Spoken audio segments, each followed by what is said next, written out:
I'm just most disappointed with forethought, honestly. I mean, the other people Rage Pope. I'm not saying that DNA and RNA viruses mutate at the same rate. All I'm saying is that something that transmits to way more people is a higher likelihood to mutate than something that doesn't transmit that much. That's all I'm saying, my dude. Holy shit. Chill. Oh my god, go. Okay, what were you saying? I'm disappointed with forethought more than anyone else. Yeah. Let down might be the word. I guess disappointed. Yeah. I'm just sad. Oh, you thought he to had, see someone that was you your once... boy. You thought he had your back. No, I thought he was an intelligent individual that was existing on the internet, and then oh no, it's not. It's sad.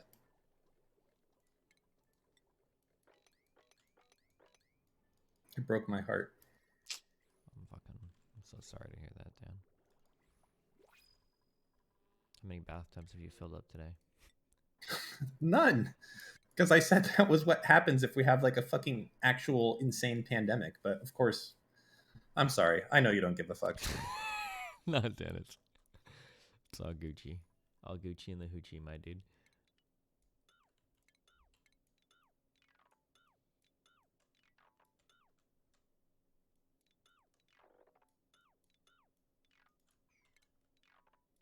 Micro Dan, no Japan.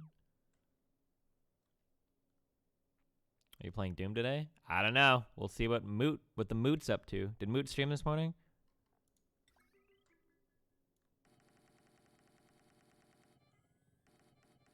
Dan? Yeah, I was playing COD with him an hour ago.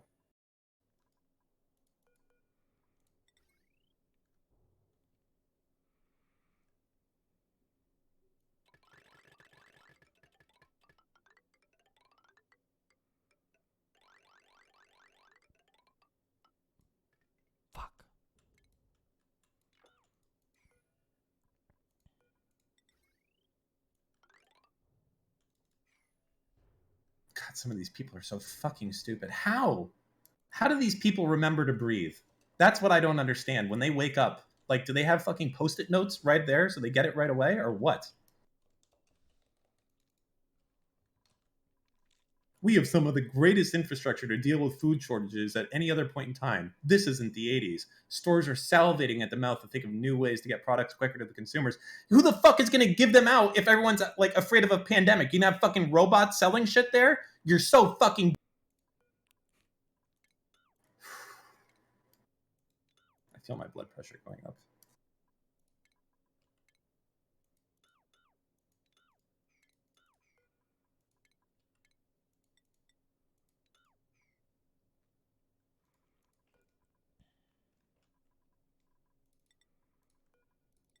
I love you, Dan.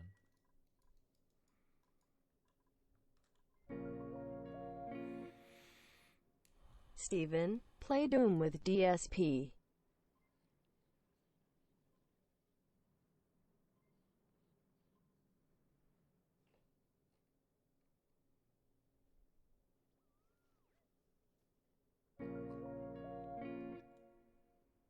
Dan, don't make me call Ram on you, derpstany.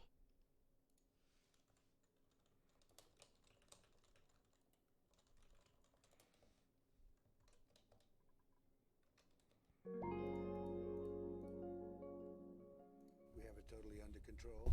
It's one person coming in from China. We think we have it very well under control. We pretty much shut it down coming in from China. You know, in April, supposedly it dies with the hotter weather. When it gets warm, historically, that has been able to kill the virus. People are getting better. They're all getting better. And the 15 within a couple of days is going to be down to close to zero. It's going to disappear. One day, it's like a miracle. It will disappear. And you'll be fine. They're going to have vaccines, I think, relatively soon. Not only the vaccines, but the therapies. Therapies is sort of another word for cure. We're talking about very small numbers in the United States. Our numbers are lower than just about anybody. It's really working out.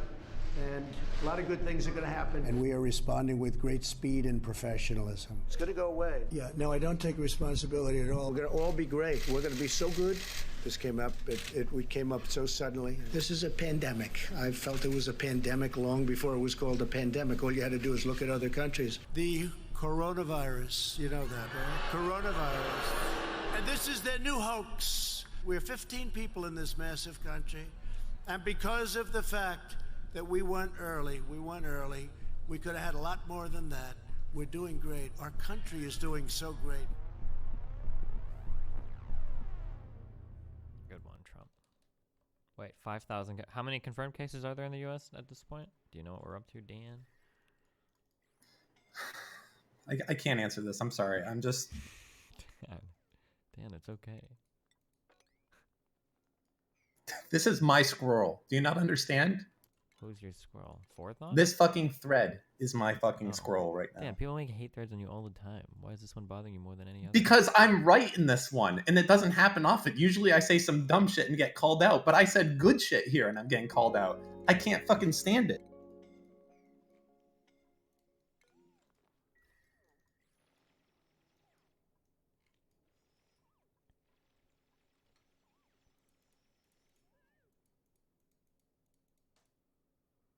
Can you go over the CDC and pandemic team that Trump allegedly cut after the debate? I don't think you went over this, and it's something everyone's talking about, even normies and Vorbeck Street replying to fake news. Yeah, so we went over this. In the New York Times article, there was an office... You chart increasing. There was an office that was created in the National Security Council that was the pandemic response team. Trump disbanded that team. They claimed that they rolled that team into like other parts of the National Security Council, but even Fauci himself said that he wished that office had still existed, that it probably would have helped.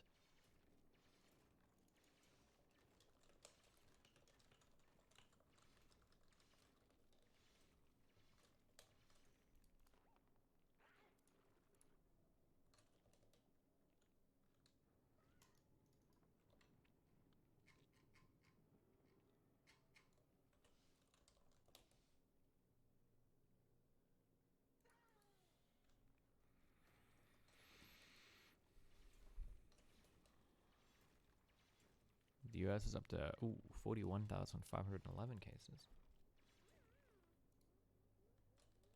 Look at active cases. How do I see active cases? Respond to RNA. Wait, what? Do you read this? Oh, yeah, fuck. I'll get to it, okay? We're cool. I love you, buddy. Below the map. Oh, active cases.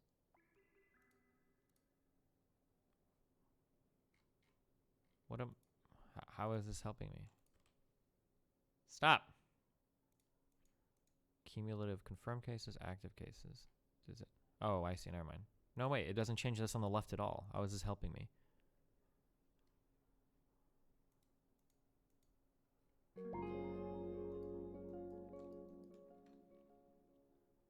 Monka soap. Watch the Tom Scott vid. Dude, it's an hour long. I don't have time for this.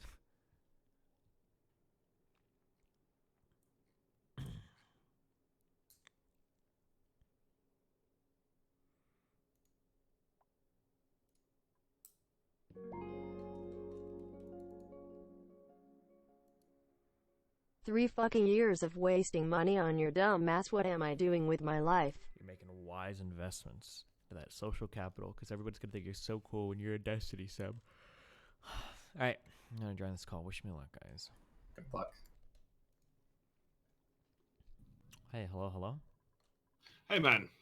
Okay, looks like everybody else is still ringing, so give them a second to join in. Yeah, that's fine. Do you want me I to guess, do you want me to mute my stuff for the prep or whatever?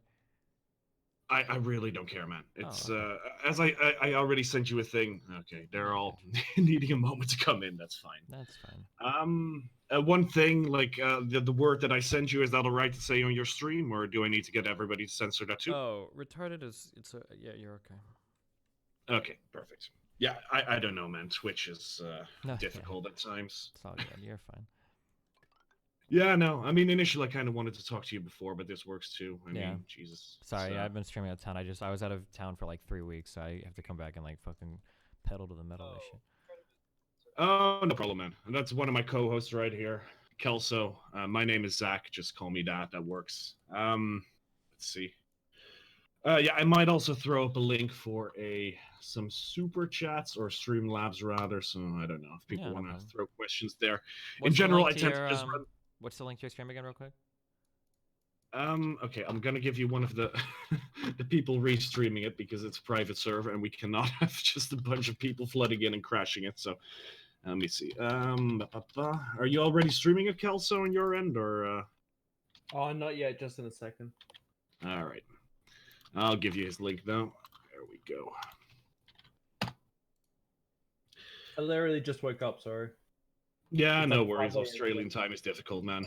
But yeah, no, good to talk to you. I mean, shit, I was watching you as a teenager playing StarCraft 2, but those times are long gone now. Oh shit. Well. Yeah, I imagine you haven't touched that game in a very long time by now. Every year or so I go back and I play a little bit, but yeah, I don't play too much anymore. Is it still as fucked as around Heart of the Swarm, or? Oh, like all that crazy shit? No, I don't think that stuff is going on. Like the Swarm Host stuff or whatever, or the Broodlord Infestor stuff. That's all gone. Okay, it's not that much of a clusterfuck anymore, at least. I don't think so. Yeah. I see. Okay, Coach might be needing a couple more minutes to get in. I'll check with him real quick. Do you think Coach will dip? I literally was chatting to him just before, and he said he's ready. He's feeling a little under the weather, but otherwise he's good. He's almost in. There we go. But hey, I mean, we're only supposed to start in 7 minutes, so you know. Muskie wants in. Look, Muskie, maybe another time, buddy. But I need to figure this out. We already have too many fucking co-hosts in this show, so we're good for now. All right, buddy. Sorry, it's kind of a complicated stream. So yeah, as far as the debate is concerned, I figure I'll just let you guys go at each other until things come to a natural halt. At which point I'll interject with a pre-prepared list of some topics for you to debate through. I mean, I imagine this will mostly be about like political things and such, but yeah, I don't know how personal you guys are willing to get. Okay. He usually gets pretty mad pretty quick, and he'll start screaming at you guys to mute me. You're not gonna mute me if he does that, right? I promise I won't shout at him. I'm not muting anybody or kicking anybody. That's against the policies. Don't Okay. worry. Just making sure. Yeah, no, I mean, we've had him on with...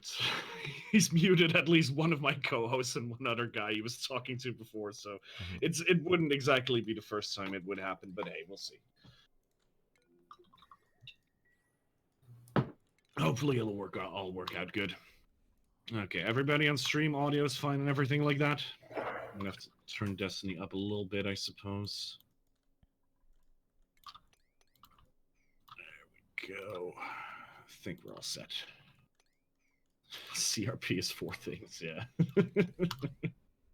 CRP is one thing, and he is long-winded. Like, holy shit. We've really got to rein him in. Because, yeah, if you ever work in customer service, you know the fucking, like, the loop that people get into, and he always does it.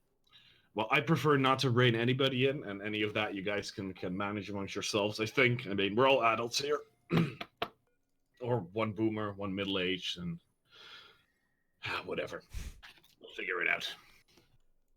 All right. Well, he is properly online, so he should be here any moment.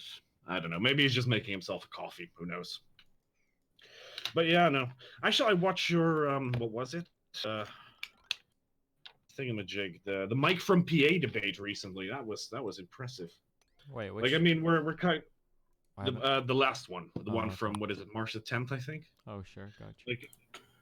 Like I mean, it's basically an audience of, the now more or less defunct term IBS aficionados, and that's pretty much as close as you can get to what it used to be. Basically, just people getting really fucking emotional and angry at each other and yelling at each other, and just a lot of, a lot of spurging. Which was beautiful, but hey, well. Also, your debate with Stryker in itself was also fantastic. I mean, that opening argument he started again, fucking with Jazz, that was just pretty dumb. Yeah, no. I mean, there's what like 2 axes he can sort of approach the music argument from, and that's either like the either from, at least from his perspective, degeneracy or the complexity of the music. And in both cases, Jazz is a terrible example of what he's trying to prove. Yeah, I'm a little bit sad that he hid the whole, I'm pretty sure he's a hardcore, like, like he shares a lot of like tradcon beliefs. Like he thinks like homosexuals are degenerate and all that stuff. He didn't bring he any does. of that out. Yeah, he didn't wheel any of that out for the conversation, which I was looking forward to going back and forth on. But I'm surprised. It might. I don't know if Ralph actually banned some of that because he doesn't like people like getting too edgy, or his channel might get into problems. I don't know. yeah. Well, that worked out for him. Yeah. Hey, well, he's back already. We'll see how long it lasts until his next strike happens, but who knows? Not the gun until he has his next fucking hit and run, and he has to do another pill stream. Well, he doesn't need to do another pill stream. I don't think that's what actually gives him money, but it would be nice to see an accumulation of that. I assume your audience is aware of the pill stream and all the wonders of Ralph leaving his microphone on while he's sleeping and getting all these weird ass. Wait, what happened? Okay. Oh, you don't. Well, the so I don't know what a pill stream is. No, what do you mean by that? What happened? It's way more than just leaving his mic on. He did a bloody hit and run, and he was supposed to go in court, and instead he got like super drunk and took Xanax and jerked off the sofa and missed his court date. Like he actually has he's got a he completely missed his court date for a hit and run, and on that date he was doing the pill stream, the original one. Wait, what is the pill stream? Okay, it's literally him at some point falling asleep, leaving his microphone on, or accidentally starting up later on, and then you get into this weird thing where his mother is trying to wake him up by yelling at him and asking him to bring her to dialysis, and he at some point, goes and suck a fucking call you an Uber, to quote him, at his mother, who's apparently dying from whatever she needs dialysis for. Jesus. That's the pill stream. I mean, he can send you the whole audio. It's quite an experience. But why is it called the pill stream? Because he's admitted to using a lot of Xanax, and presumably he was only in that state because he used Xanax the day before. Yeah, because he was drinking and did Xanax. Okay, gotcha. Jeez. Yeah. He's on a tough streaming schedule, right? Okay, Cody, you're almost late. 1 minute to go. Well, let him make his coffee, I guess. I'll be right back. 1 sec. Yeah, no problem. Yeah, he was drinking and did. Gotcha. I'm kind of surprised that the Destiny audience doesn't actually know about that, but I guess their interest in Ralph is only as relevant as him as Destiny being on a show is. Can't blame him, I guess. For that matter, I can quickly look up the clips so people can find it easily. Look up the clips of what? Oh, the pill stream. Oh, gotcha. There we go. He knows I'm here, right? You don't think he would like dodge me? Because I don't know. Let's try. We want to try ringing him, maybe. Yeah, sure. I'll ring him again. I bet he's gonna. Because he said multiple times in the past that he thinks that. Oh no, there he is. Oh no, I ring. He said multiple times in the past that he says that I'm scared of him, but like every time I'm gonna show up somewhere, he seems to conveniently want to dip out. It's interesting. Like I said, I think I confirmed with him. Like, Satan has pulled the wool over the eyes of Pepe users. Ye never even lose. 1 hour and 40 minutes ago, he confirmed with me that he was going to be here, and he was all good. So, yeah, no, I don't think he's going to dip. He's probably just grabbing a coffee, or that's what I'm telling myself in the hopes that something's going to happen. But yeah, okay, he just logged out. I don't know. I'll be right back myself. 1 moment.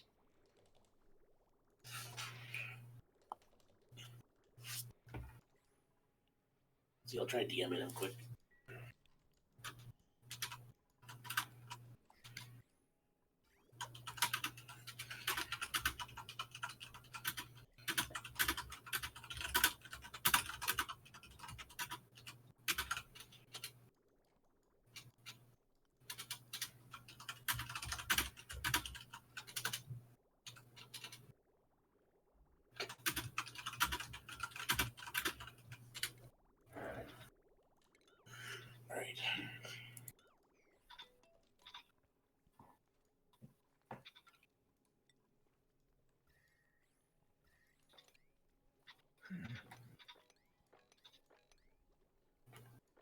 right, I'm back.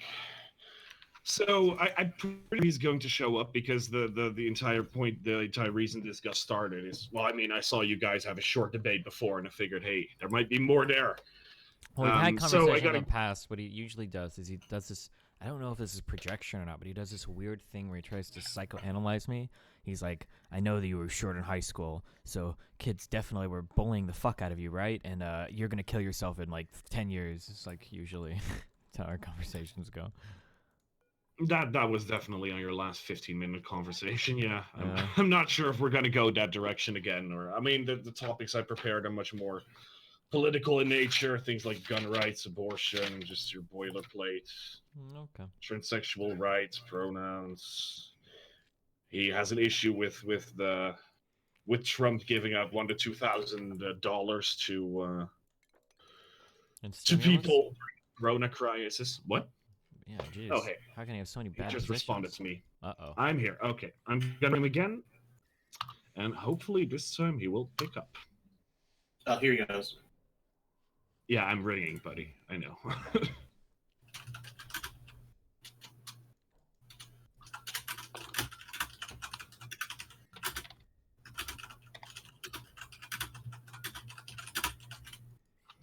He just DM'd me. He's asking where to go. Just told me to go to this group. I already made the group. Are you kidding me? Maybe he might just be boomering it up. Hold up.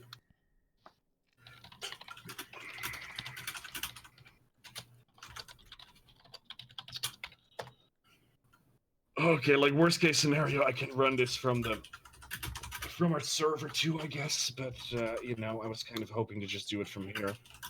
Wait, why don't you guys stream on like D Live or something? Why the weird setup? Well, okay. So one of the reasons that, okay, let's coach. Okay, let me send an invite specifically to this group, even though I'm already in here. But whatever. Copy. There we go.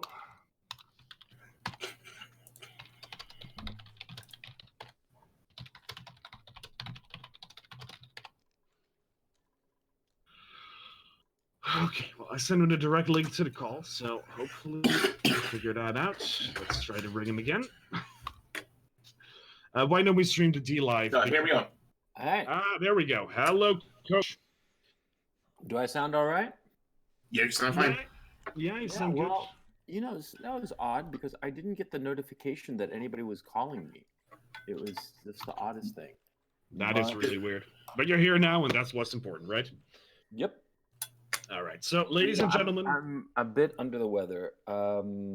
Just really feeling shitty as of late. So yeah, just a warning. So if I'm more dumb than usual, you know, have a little forbearance. No worries, no worries. Are we streaming already? Yeah, we're already live. Oh, okay, great. Hello, chat, wherever you are. I don't see. Where's the chat? Can you send me a link so I can see what the chat is saying? There's at least 3 chats, but I'll send it. Forget it. And whenever I do that, I get distracted. I'm old. There we are. Okay, so ladies and gentlemen, welcome to the gun stream. We're going to be going for, I think, Coach, you said you had about 90 minutes, right? 90 minutes? No, I would prefer to keep this under an hour. I prefer to keep it under half an hour, but you know, whatever. We'll see how long you can go then, I guess. I committed to this debate, and that was a bad decision on my part because there's nothing for me to gain. That's you know, the one thing we'll agree on here. Yeah, and there's nothing for you know, there's no like I said, there's nothing for me to gain, and frankly, nothing for me to lose either. But I think your combined audiences will enjoy it, but hey, who knows? Okay, go ahead. Okay, Hey, so Destiny, ladies and gentlemen, how's it going? Pretty good. Give me one moment. Give me one moment. Haven't killed myself yet. Still hanging in there. Well, I mean, I thought you were going to kill yourself after you talked to Roush. Not Roush. Bausch. After you talked to Bausch, I mean, he handed you your head, didn't he? Which conversation are we talking about? The one that he posted on his channel. Yeah, he made you look like a spurting retard. Quite frankly, it was pretty funny. Wow. Well, you'd definitely be a good judge of that. So I'll go ahead and take a second look at that one. Okay. Oh, come on now. Come on. You were like hysterical practically. Yeah, I mean, I was pretty irritated. He made some pretty dumb claims about me, and I'd just seen him in person like a few days earlier, and he didn't seem to have anything like that to say there, so it was pretty upsetting. No, you were freaking the fuck out. You were like completely losing your shit, and it was totally obscure as to why you were so angry with the guy. No, I think pretty much everybody followed along. It's probably because you're an outsider and you don't really know what the conversations are about, but that's okay. I'm glad to have your perspective. Well, what was interesting was that it seemed to get under your skin, the fact that he pointed out that you're like very well off. Well, yeah, because it was irrelevant to any of the points we were making, and he's historically been more well off than me, so it seemed like a pretty strange point to make. Oh, so you leftist guys, like, you fight as to who has more wealth than the other? That's pretty weird. That's pretty capitalist.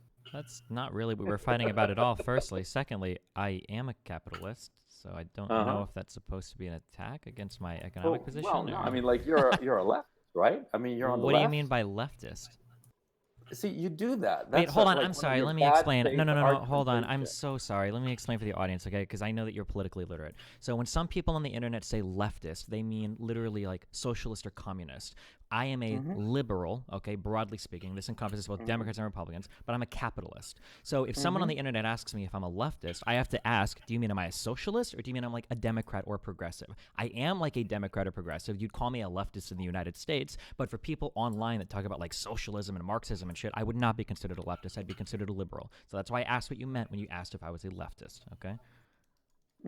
Well, that's one of the tactics that you use. Like, it's like one of your characteristics. It's literally not a tactic. It's called clarification. Yes, it is. I'm just It's trying a to figure out what you're debate tactic asking me. used just about in every conversation. It's not a debate tactic. I'm just trying to figure out what Yes, you're it is. talking about. It's retreat and pivot. So Okay? when you ask me if I'm a leftist and I'm not sure what you mean, what am I supposed to ask? Well, actually, what you don't want to talk about is the fact that you're rich.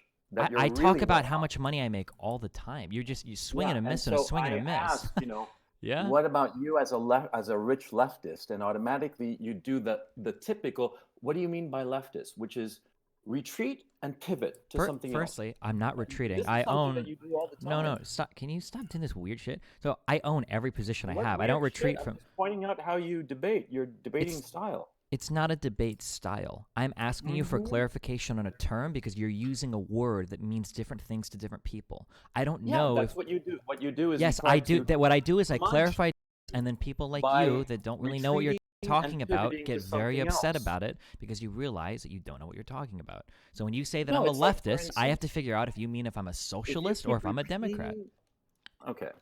Yes, that's okay.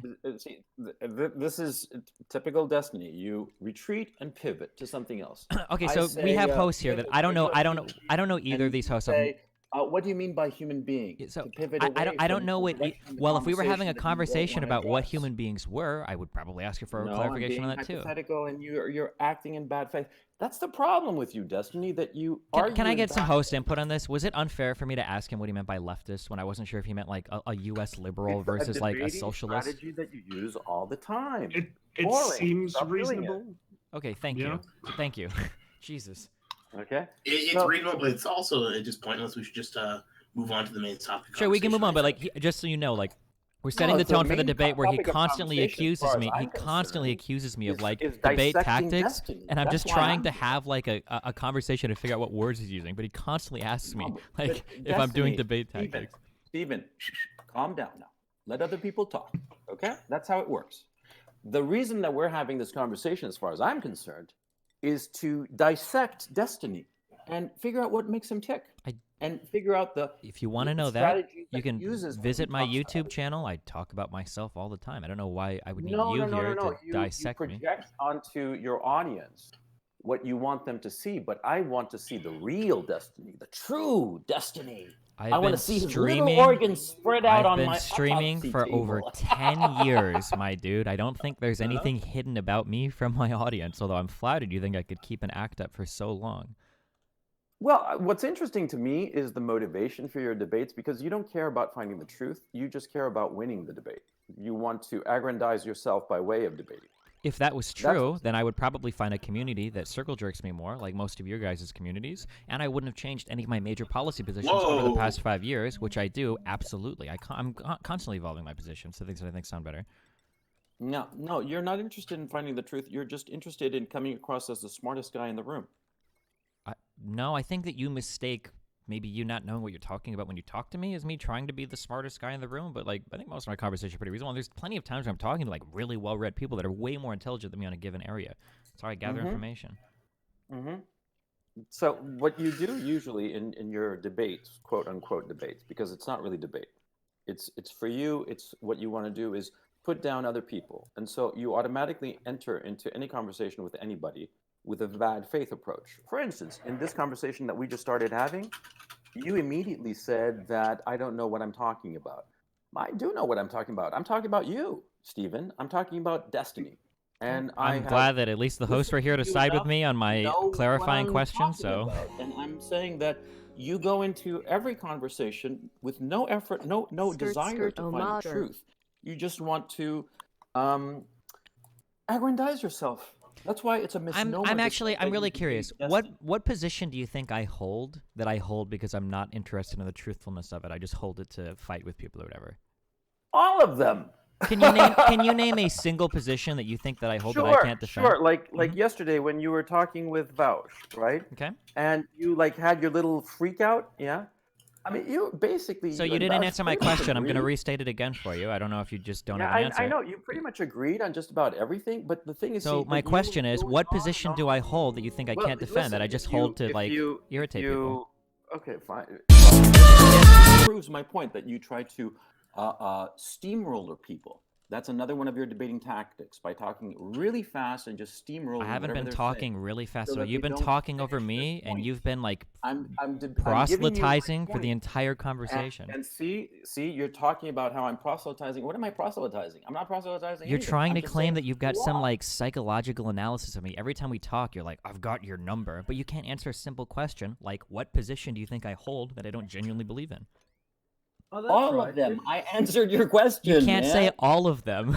It doesn't make sense. Because your positions, you don't take them up in order to arrive at the truth. Can you give me an example of a position that I hold? Closer to the truth, and you talk to somebody else to see what they think, and thereby either come closer to his position or have him come closer to your position in your quest for truth. You're not interested in that. Okay, can I appeal to the host to make him answer this question? Can you have him, or you guys can ask him, because I can't get through this guy. He's like fucking obsessed with me. Can you ask him what position I hold that he thinks I'm not truthful about, or that I hold where I'm not trying to seek the truth? I'm so curious. What position do you hold, nigger? Oh, shit. Yeah, chill, please. Who is that? Yeah, we're on Twitch. Okay. Like, I think Destiny just wants a more concrete point to debate on. Yeah, CRP. I think Destiny doesn't want this conversation. Okay. You're not having a conversation. You're just preaching. Yeah, like we're having a conversation about you. I'm interested. A conversation is a two-way back and forth. You're just talking at me right now because you won't answer a question. Okay, so let me ask you a question. No, you still haven't answered my question. You know, if you're a rich leftist, don't you have the obligation to pay more taxes? And if the taxes are not high enough, shouldn't you be giving more of your money to like worthy causes? I would love to answer that question for you right after you answer my first one. I'll run down that hole if you want. I think he's phrasing his point as a question here. This is the point he believes that you do not have concrete opinions. Okay, sure. They're not I think high enough. Wealthy people should pay higher taxes, but I don't think an individual needs to be making a higher contribution that's going to be an extreme detriment to himself if every other person isn't forced to do so as well. Much the same that I might say maybe we should drive less. Okay, that's pretty uncharitable of you. I'm trying to give my explanation. Much the same. I'm trying to point out the fact that it's really uncharitable, and I'm just steamrolling you the way that you steamrolled me before. So nothing that I've said is uncharitable, and I'm not steamrolling. I'm just trying to concisely answer your question, right? So, no, because the thing is, see, when I was speaking before, you were steamrolling me and not answering. You are always steamrolling people. Do you understand that you're projecting right now? Why don't you give more money to worthy causes, the worthy causes that you claim to believe? So I don't pay more taxes individually because it would represent a harm to myself without any net benefit, because me contributing tax funds alone won't accomplish any of the policy positions. Oh, so other people should contribute, but little Stephen Bunnell shouldn't? Is that how it works? No. What I'm saying is that everyone should contribute, me included, but I wouldn't expect any individual to contribute if everybody else wasn't forced to as well. So you're basically saying that you don't believe in your own principles. You say that the taxes should be raised and more money should be given to poor people and whatnot, but you're not going to do it. That's what you're saying. You're a hypocrite. Right? Like all leftists, you're a hypocrite. I And don't now that know you if have I some can money, you don't want to explain. give any of it. I don't know if I can explain my position any more simply than I already have. I have to assume that you're just trying to Oh go yeah, for I'm just gotchas, but you stupid. don't. You're just a big brain, and I'm just a little pea Can brain. did my explanation make sense? Can I appeal to the host on this again? Did my explanation make sense, or do I need to explain this more? No, you're a You got hypocrite. about halfway through it, but I think I got the general gist. Yeah, sure. So like basically, Yeah, so like you're I would just argue that kidding. like for climate change, we should probably curb the amount of energy we use, right? We should reduce our usage of energy to love combat this climate pivoting. change. This pivoting away from the However, money issue. well, it's The the money same. issue really gets under your skin because you know that you're a hypocrite. You earn a great deal of money, and how do you earn that money? By Twitch, right? You're on Twitch. That's where you get your big bucks, right? Hello? There's literally no point for me to respond. You're just gonna keep screaming at me, like. No, I'm asking you. No, earn you're your not big asking money me a on question. Twitch. You're waiting for a quick yes or no so that you can keep preaching. Like nothing that you're Well, saying is do anything. you earn your You're big not. bucks You're not on respond. Twitch? You're not responding to anything that I've said so far. Do you think that if you personally believe in a cause, do you think that you should pursue that cause at great harm to yourself if you have zero chance of accomplishing said cause? Well, I'm a right-wing. Can you answer that question, or yes or no? So Can you, obviously wait. not. Can you, But you, okay. you're like wait. Simon If you say no to that, I say no to that as well. Helping people out, so you should be giving your big bucks from Twitch to the poor. Why aren't you? I think what's happening is I think you're too scared to engage on any of my points because you know that you can't have a conversation with me. So you have like this pre-written dialogue that you just like to spit out anytime we talk so that you feel like you're getting the upper hand on me. But like it's pretty obvious that you're not responding to a single thing I've said so far. Like these are easy questions. Like we haven't even gotten any of the hard topics yet and you can't respond to anything I've said so far. It's kind of strange. I don't know why you would agree to do this conversation if you're not capable of having it. Basically saying that you're a Holy shit, hypocrite, I but dressing am a it up fascist now, Puck. in like highfalutin and fast and loose talk. No, I'm As not. you I usually wouldn't do. expect any. I wouldn't expect any individual to make contributions that harm themselves and don't accomplish their ends. Like that's a position I'm wholly consistent on. I say the same thing when Democrats tell Jeff Bezos to single-handedly pay his workers more without passing legislation to make it happen. That's dumb as fuck. I take this position with literally every single actor in the economy, with every single individual in the United States or in the world. It's a really easy position to have. This isn't even a hard argument. Your big bucks, just to go back to the point that I'm interested in. You make your big money on Twitch, right? Yeah, generally. Yeah. Why are you on Twitch? Because for a variety of reasons. I mean, it's a job that I enjoy. It pays the bills. No, but why in Twitch, not on YouTube? You're much more a Twitch guy than a YouTuber, right? Because I started on Twitch like 10 years ago. Why did you start on Twitch? I don't know what you're... Can you just ask the question? I don't know what you're trying to get at. I'm asking the question, why did you start on Twitch? I'm not really interested in like your psycho... Like how far are we going to go back here? Like I was born in 1988. That's when everything started. Like... Yeah, but I'm just asking a simple Potato. question. Why do I can answer the question of why I started on YouTube. Can you answer the question of why you started on Twitch? Sure. A long time ago, a friend showed me that there were Korean people that had some software that allowed them to live stream video games they played. I think I'm pretty entertaining, so I thought I would live stream my video game play as well, and that's how I started on I think it was Livestream or Ustream like 11 years ago. But yeah, 11 years ago, how old would you be? Like 20? About like 21. Yeah. And Twitch was always like a gaming platform. I don't use Twitch personally, so Yeah, I'm Twitch asking. was a gaming website. That is correct. Well, it was Justin TV, but yeah. Yeah. Okay. And the audience there is predominantly children, right? It depends on More what you like mean by adolescents. children. I mean, like like adolescents, I guess, anywhere from 16 to 25. Yeah, like children, because we usually call people under the age of 18 children. I don't know if the majority of the user base was under 18. I think it was like 16 to 25 men is like the main demographic. I don't know what the strata is of like 16 to 18-year-olds or under 18s, but Yeah, because I wanted to ask you something, and look, this is going to be rather uncomfortable, but I have to ask it. I've seen on like 8chan and other boards that talk about YouTubers that obsess on YouTubers. Some of them obsess on me, which is pretty funny. But a lot of them show pictures of you with like, prepubescent fans. And the pictures are kind of weird. What's that all about? there has never been an accusation against me and No, a I didn't prepubescent ask fan if in it my was an entire life. accusation. You realize that YouTube has a younger audience than I do, right? Like, that YouTube's audience is younger than Twitch. Like, well, my audience, they're all adults. no, they're not. I will bet you $1 million that I know they're not. I can show you right now. They're not all adults. I know they're not. They're not.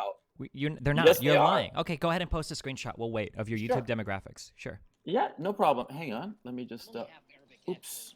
Sorry about that. I want to see where all of them are adults. No, not all of them. I'm saying Oh, that okay. a small There we fraction go, are under the age of 18. And your audience, I'm kind of curious about it, right? Hang on a second. I'm going to age and gender. 0.3 are between the ages of 13 and 17, and the rest is spread out between 18 and 65 plus. How do I... Wait, where's the screenshot? I just want to see it. Yeah. I'm okay. Well, this is what I'll do. Hang on a second. Let me just take the screenshot. I'm assuming Coach is on his phone. No, I'm on my my laptop. Hang on. Okay. And I'm going. Am I? Well, Where's the chat for while this? we're waiting for that, I actually wanted to get in. If people want to ask questions to the people debating, you can go to streamlabs.com/guntstream, G-U-N-T, stream. And We have a Streamlabs again? We don't have a Streamlabs. You we stupid have a shit. Gunstream Streamlabs, motherfucker. We don't have a Streamlabs. We do now. Oh. Okay, there it is. Just took it. Zachariah, I sent it to you. I think I sent it to you by accident. Can you just... No, it's in the main chat. Oh, okay. Yeah, we can all see it. Okay, so here's mine. My 13 to 17-year-old is 1.2% of my views. Yeah, well, I asked you the question. What's up with those pictures of you with like prepubescent boys? That's kind of weird. I don't know what pictures of me with I don't know where you're going with this. Like, sometimes I pose with fans for pictures. In weird ways. Are you talking about the photoshopped picture with my hand is on the guy's dick? You know that's not a real picture, right? I don't know. I'm asking. It's not a real picture? Oh my god. You think the picture of me where I'm like 3 feet tall and I've got my hand on that Asian guy's dick in the Korean barbecue restaurant, you think that's a real picture?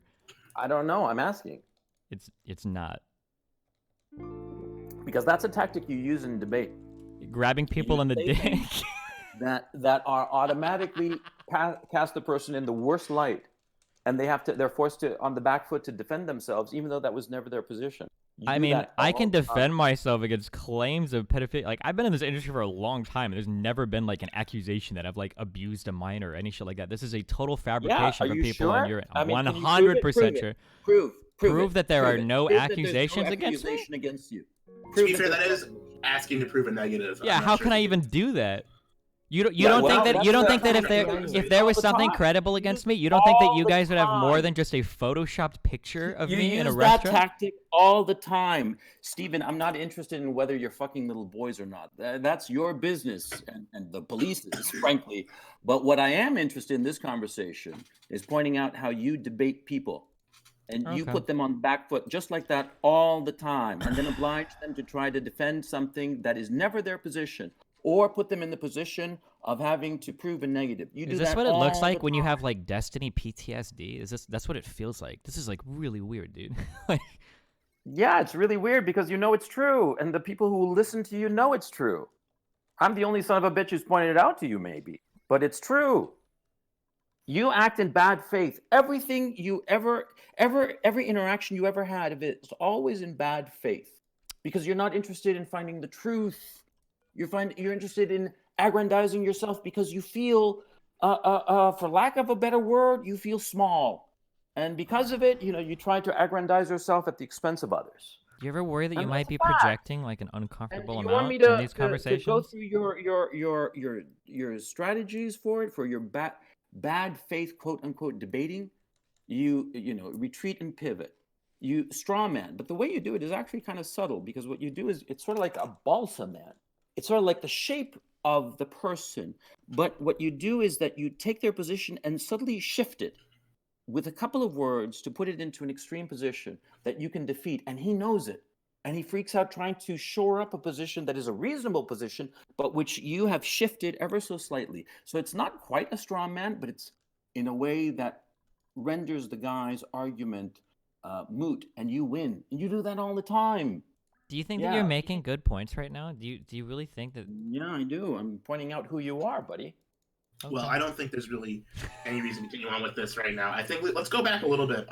So you go back to Twitch quick. So Twitch is owned by Jeff Bezos.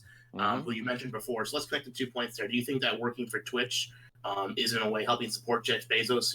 I would assume you believe creates unethical business practices, right? Would you agree with that? When it comes to unethical business practices, I think that these are things that should be regulated and legislated by Congress. I don't think that you should expect an individual business owner to step up and treat their employees right. This is an unreasonable demand to place on a firm that's trying to remain competitive. I think that if you want them to act in a certain way, you have to enforce that via legislation from Congress. So, for instance, if we expect more, I would expect to see Congress more. I would expect to see Congress go ahead and actually package or some sort of protection for workers. The goodness of his heart to just start paying people more. That doesn't make any sense. All right. Do you have a response to that, CRP? I don't give a shit. I don't care. Okay. All right. Let's get to some more topics that I think... No, the problem there has nothing to do with Jeff Bezos being a rich guy. The problem has to do with the fact that the neoliberal paradigm of allowing monopolies and oligopolies to flourish is the reason that we're in the hole that we're in. Wait, actually, I'm so curious. Red Pill, why is it that at 51 years old, you only date women between the ages of 18 and 25? You don't think that's more pedophilia? They're less complicated. So at 51, you would date an 18-year-old girl? I do. So that's a pretty big yikes for me, man. Holy shit. Okay, sorry. Keep going. What were we talking about? Oligarchies? Do it. That's not my problem. It's your problem now, isn't it? If you can't keep a girl's attention, you have no idea what I can or cannot do. Don't cringe too hard here, bud. I think I have a pretty fair idea of what you can't do, buddy. And you can't get the interest of a 19-year-old sweetie. Not you, buddy. Okay.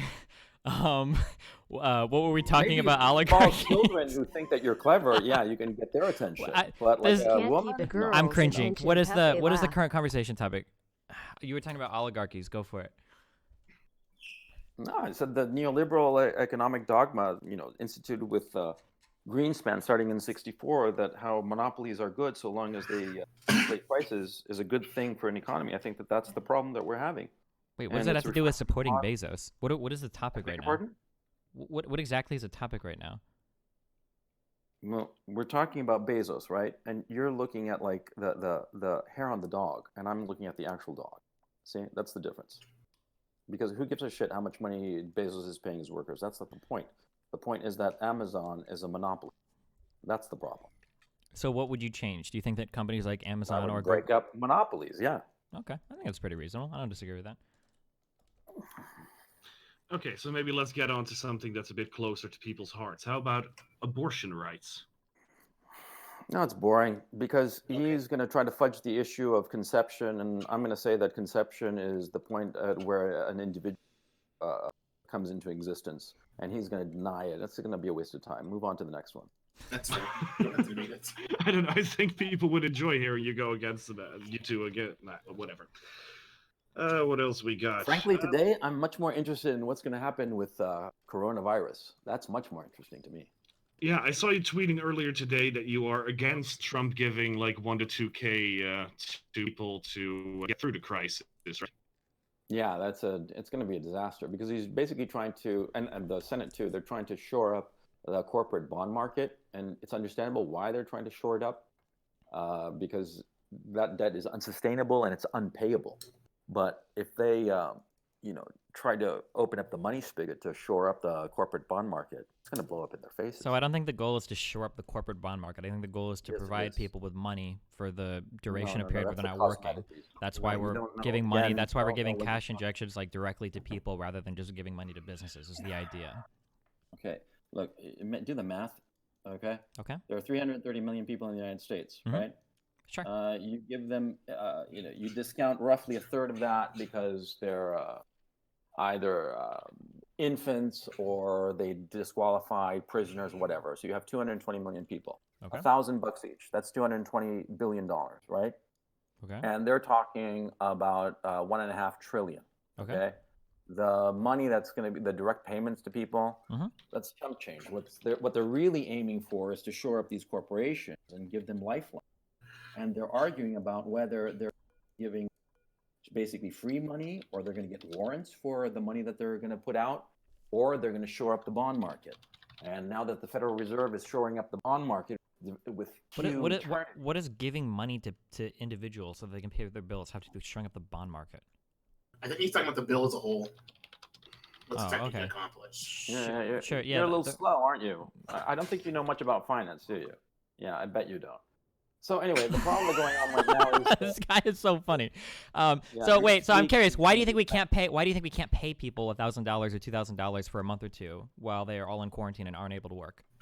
Well, because the quarantine is going to last a lot longer than 60 days. We don't know that yet, so let's talk about 2 months. Why can't we pay them so $1,000 to $2,000? easy. Why can't we pay them $1,000 to $2,000 a piece for a month for 2 months while the quarantine is going on?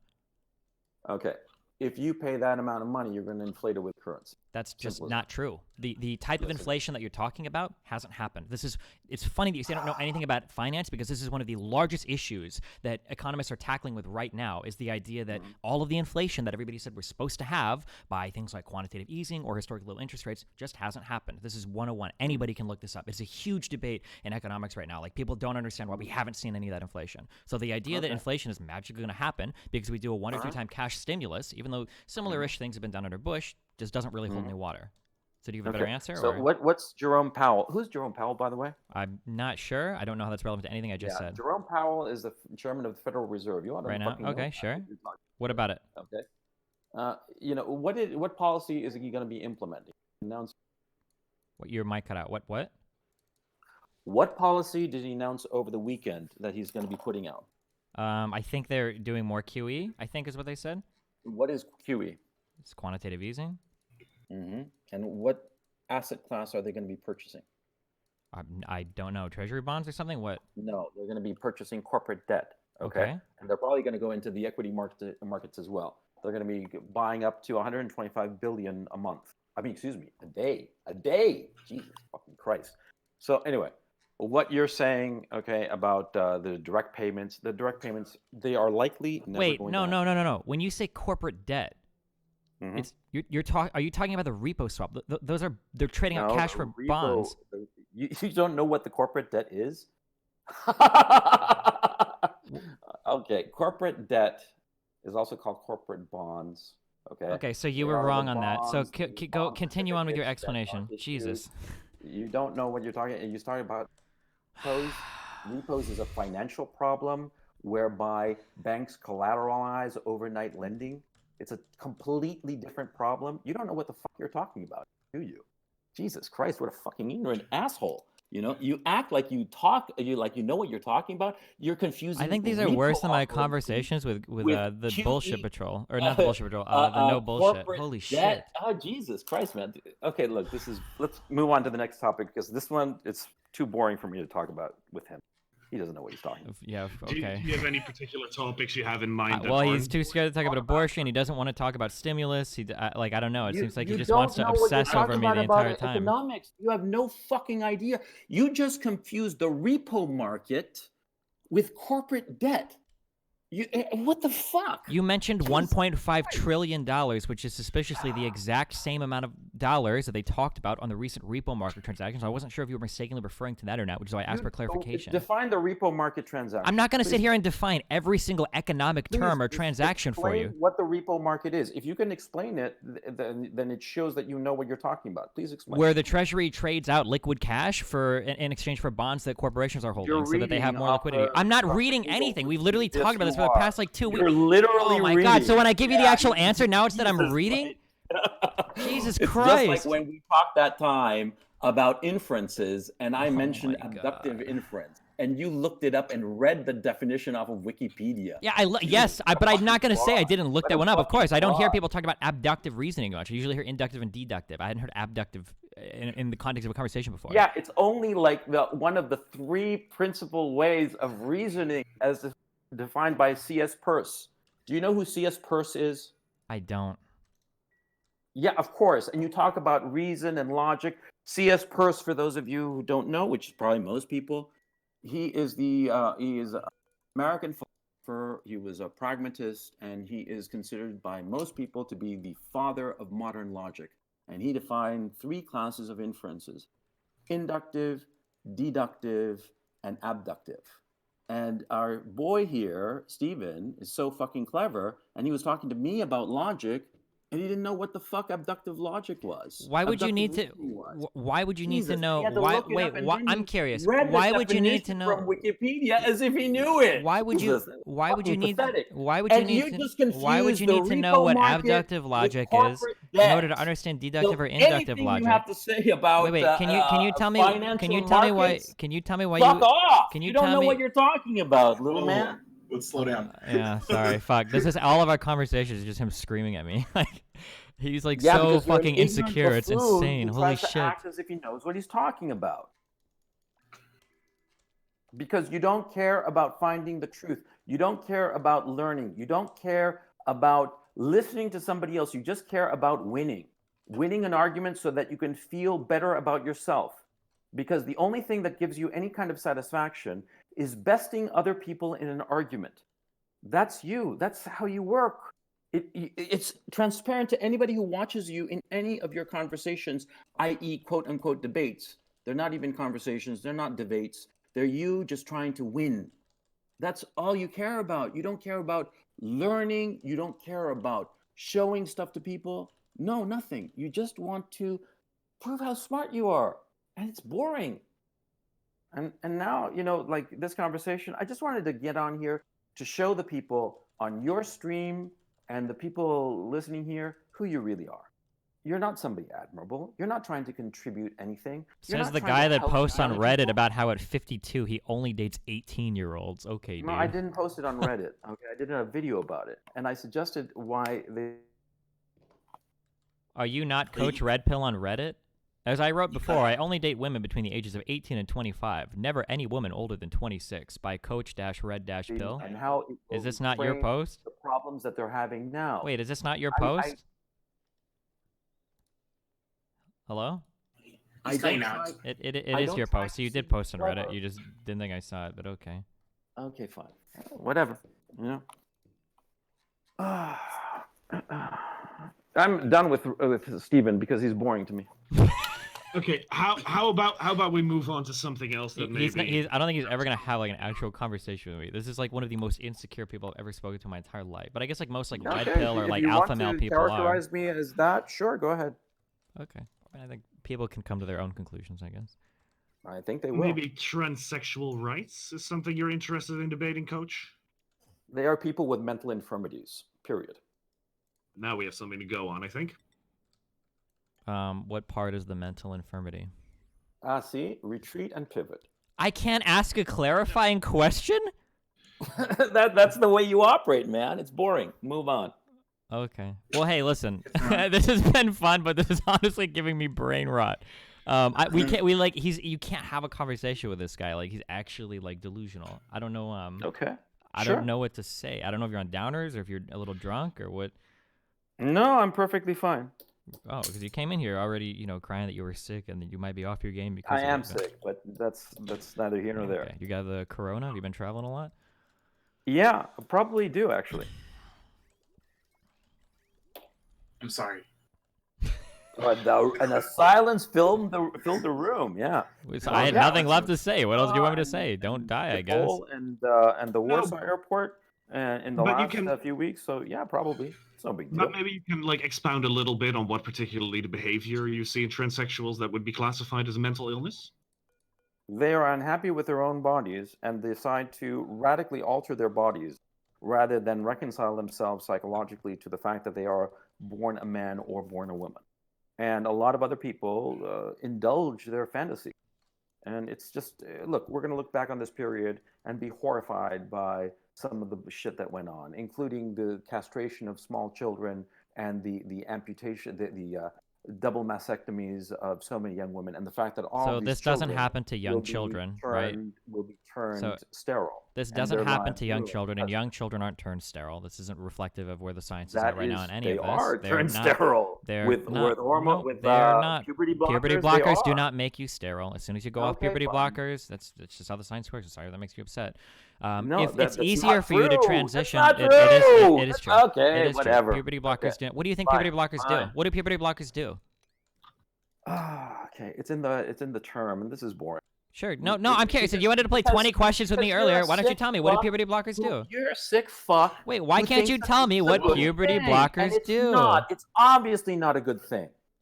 Jesus. Why can't you Christ. tell me what puberty blockers do? It's in the fucking name. What do they do? Okay, we're done. He won't answer the question. This guy fucking gives me 20 questions earlier, and he won't fucking answer. He won't answer any question I ask. It's so cringe. Yeah, okay. That's not cringe, okay? It is cringe, bro. Bro, you're posting cringe. Watch out. You're gonna lose subscriber. I'm not gonna lose subscribers, okay? Bro, you're posting cringe right now. Mm-hmm. All right, Destiny, 1 second. What's up? Isn't one of the issues with puberty blockers is that they actually cause the penis to not fully develop, so that when transgender people go for the surgery later on, there's not actually enough penile mass to create a pseudo-vagina? Nope. One of the worries, the only two worries I've ever heard related to puberty blockers is that they might have it. Okay. It's me rage quitting. That's fine. No, But look, I'm Coach. bored. There's a couple other topics we could go through. I've given you 40 minutes. Because, you asked me, and I'm Wait, fine. Coach. I've got another topic that I thought. Don't click out to him. If he wants to leave, then we can chat for 20 minutes if you want. I'll stay here. Okay, go ahead. What is the question? What is the topic? Well, because you posted about a week ago a video about simps. Yeah. And recently there was like I think a TikTok woman for Bernie, and she did like a big viral video, and then it turns out that she's got a boyfriend. So do you think that like these TikTok and Twitch women, like, are they totally dropped out? Hello, do you guys hear me? Hello. Yeah, we can hear you. Yeah. Oh, okay. Sorry. I lost the last. I'm so sorry. I lost the entire question. Would you mind repeating it? I'm so sorry. Yeah, I'll be quick then. Do you think Twitch and TikTok women are preying on lonely and vulnerable men? Fuck yeah. yeah, they are. And if it works for them, good on them. I don't have a problem with the women doing it. I mean, I have a problem with the guys doing it. I think that's pathetic, and I've said so. If the woman, wants to flash her cleavage, just her cleavage, not even her tits, flash her cleavage and get people to throw money at her, I mean, shit, sign me up for breast implants. I'll do it next week. You know what I'm saying? Sure. But I mean, I don't have a problem with women doing it. Do I respect them? No. Am I going to take them seriously? No. But if they're doing it, that's fine. I mean, I think it's pathetic, but pathetic, but let me rephrase. It's not the women doing it that I object to. They're just taking advantage of the market situation. The simps who throw money back. Yeah, them. No, I don't respect them at all. So, you pay Destiny, money you got to anything girls go like here? that, Steven? Who, me? No. You sure about that? You literally have no idea who I am. It's like really cringe. You're taking a whole bunch of shots in the dark that are so off. You have no idea. Would you do it if the girl was 18? I'm asking you. I'm just asking questions. Why are you afraid to answer the questions? Okay. I'm not afraid to answer the question. I answered the question very clearly, and then you tried to ask me again to see if I would give you a different answer. Are you paying money? So if you didn't hear, I literally said verbatim, no. I answered it directly as a human possibly could. And then you asked again. No? You know what? Actually, it's funny. This is actually a debate tactic that you do. You ask the same question over and over again, thinking that you're making some strong rhetorical point when it's pretty clear you have no idea who the fuck you're talking to, and then you think you're like making like points with the audience or whatever. You do that all the time. Do that all the time. Do you know the definition of parody, Stephen? Why don't you go ahead and define it for us? No. I asked you. Please define it. You're a smart You man. literally wouldn't tell me what a puberty blocker was earlier. I'm not going to play the definition game for you. What is parody? What are puberty blockers? What is parody? Parody? It's in the name, bro. It's in the name, bro. Oh, okay. I'm sorry. Where were we at now? Well, parody. It's in the name, bro. I lost track of the. No, I'm not talking to you. I'm talking to one of the moderators. Oh. Oh yeah, you were talking about simps. Simps. And women. And, you were going to define parody for us too, weren't you? Yeah, but look, the simp question is not really. Well, wait, but I'm actually so curious. I want to know what he thinks parody is. What does parody mean? I don't know. Inglés no es mi idioma. Can Yo you? no sé Why can't you hablar tell us inglés. what parody means? What, Steven? Wait, can you tell us what parody How means? much money do you make? I'm kind of curious now. Bro, can you tell me how much? Well, no, I asked you at the beginning of this conversation. How Mhm. much money are you making? You never asked me that at the beginning of this conversation. But can you Yes, tell me I what parody? did, No, but you didn't. okay, You said that I. You said that I hide then my if wealth. I didn't ask it explicitly. I did it tacitly, and now I'm asking it explicitly. I don't. Why What- would how I much tell you? money If do you want to you know, make? you can go through my Do you videos. want I've me been to public about it in the define past. money? How much? much is it? How much money do you make? It depends. Wow, me too. It depends. Yeah. So, how much Nice. money do you make on Twitch? Well, it I can depends. look it up, I guess, right? On Twitch, it's going to be there. Yeah, it depends though. Yeah, it depends on. I don't know. What does your money depend on? My money, it depends on. Well, it used to depend on the bond market, but not anymore. What does it because depend I on now? cashed out last week. And so I'm more than good now. I'm aces right now. Yeah. There were signs. I saw some. Yes, I did. Yeah. So what does your money depend on now? Now it doesn't depend much on anything, to tell you the truth. Oh. Okay. I'm doing this YouTube thing. It's a nice hobby, but I'm probably going to be winding it down pretty soon. Oh, that's good. Make the world a better place. It's the best thing you could do for everybody. No. I have a dedicated following there. I'm sure you do. A lot of strange people on the internet these days have dedicated followings. Well, and you have a lot of children who follow you, so. No, yeah. I posted my stats in the channel right below yours earlier. According to YouTube, if we're going by those stats, my 13 to 17-year-old viewer age is 1.2%. So seems like I don't have that many children. Okay. You know, To be fair, that is your kiddie audience. 4 times. That's fine. That's respectable. You know. Just don't grab him, Steve. Just don't grab him, little Stevie. I think that would be wrong. Good luck, fucking teenagers as a 52-year-old, I guess. Okay. Yeah, but you can't. I can. Isn't that kind of weird? I'm 20 years older than you, and I get better pussy than you. I'm balding. You're like the archetypical like wannabe alpha male. Like you have any idea how insecure. So you brought up in this conversation how much money you make and how many girls No, you I fuck didn't. because those are the ways that you define yourself. You No, understand I that didn't. you did. understand. You No. brought up the- you No, brought so up the everyone in the issue- audience has heard you that brought you up the have issue brought up. of a You have video brought of up how 50 good it girls is who that are you're able to 18. fuck young women asked and that me. you make a lot of money. You This is a asked me. very You brought it up. stereotypical thing that people And do now you're when they turning it around have saying that I very brought it up. low I didn't- confidence. I It means that didn't you bring it up don't at have all, good did image it? of yourself, but it means that you define yourself based on what society tells you makes you a worthwhile person. And to you, you think those things are fucking little girls and making a lot of money. Those are the two things that are really important to you. Okay, That's fine, interesting to me. fine. If you think so, what am I? Who am I to argue? You're big brain. You know everything. Okay. Please define the repo market, big brain. Yeah, right because after you tell me what us puberty ignoramuses blockers don't are, know shit okay? About the repo market. Right after you tell me what puberty blockers are, okay? Yeah. Mhm. Tell me about the repo market. Right Yeah. after And you tell how me the what repo puberty market blockers are. and the corporate debt market are the same thing. I want to know. Go ahead about and that. tell me what puberty blockers are. Oh, Go ahead and my tell me what goodness. parody is. Is this what you do? Do you do this with everybody you debate, or is it just me because I'm like a thorn in your side or something? Are you genuinely intimidated You're by not me? a thorn in my side. I don't think about you. I Well, think actually, that no, I wonder if I'm one of the that's a few lie. That's a people lie. that That genuinely is a intimidates lie. you. That's what it seems like. Because every hang time on. we talk, you Shit, man. lose your fucking mind. Dude, I wonder if will you get stop more bald after our talking? conversations. Will you stop talking for a minute so I can just make a fucking point? You've literally been talking for 80% of this conversation. Moderators, We can step tally up the in. time, Now's the time and to you have step been in. rambling while avoiding almost every single question I've asked you. You haven't been able to engage That's intellectually you. with a That's single point that I you. brought up. Project I have everything. engaged. Anybody can go back and watch the clips.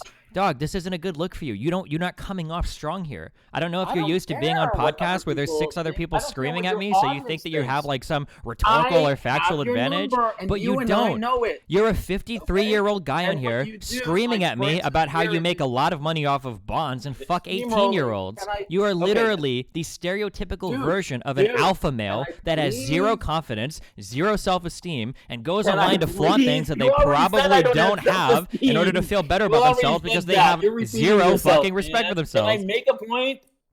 Can I make a point? Yes.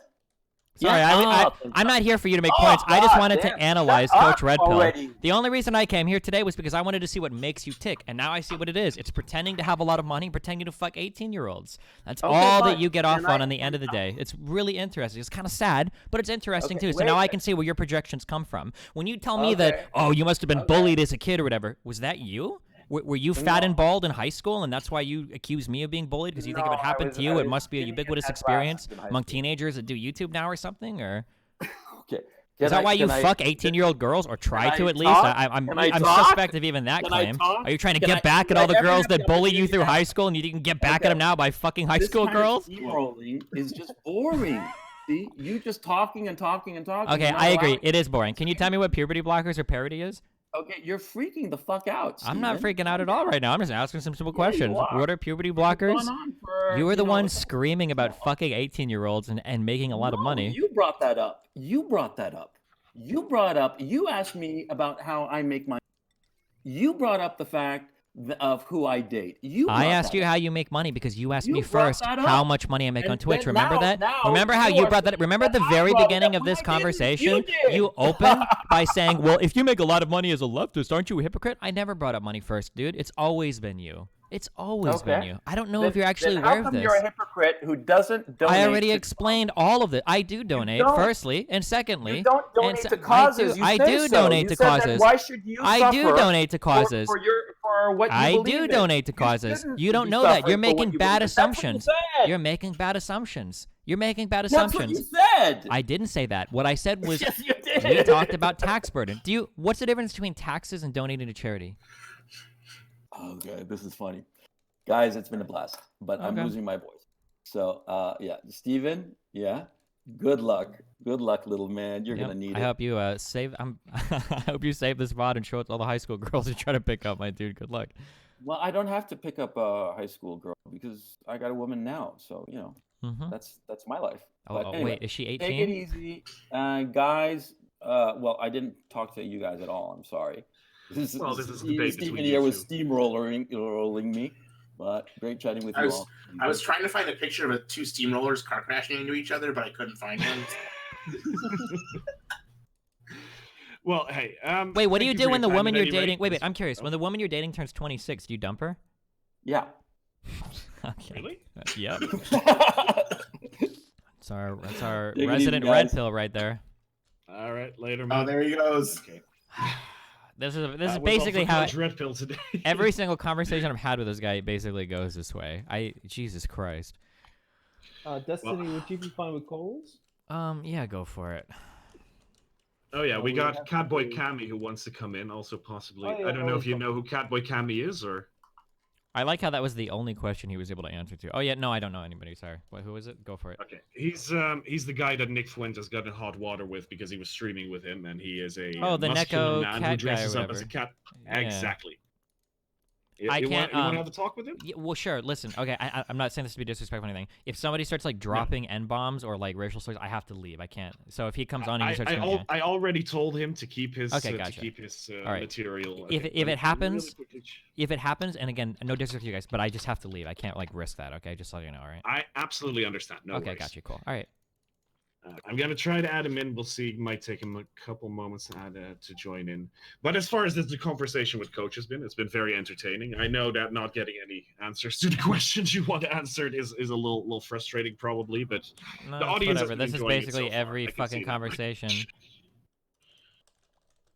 that I've had with this guy. I'm not sure 100% why I don't know. I was kind of hoping that a couple of these political topics were going to get covered, like transsexual rights or such. But... once he started going into the whole analyzing stuff, it was like, I mean, you could have gone to political stuff, but it wouldn't have been as good. So, who cares? I see. Well, okay. Looks like Catboy Cammy is still stiff up or something. We got another one.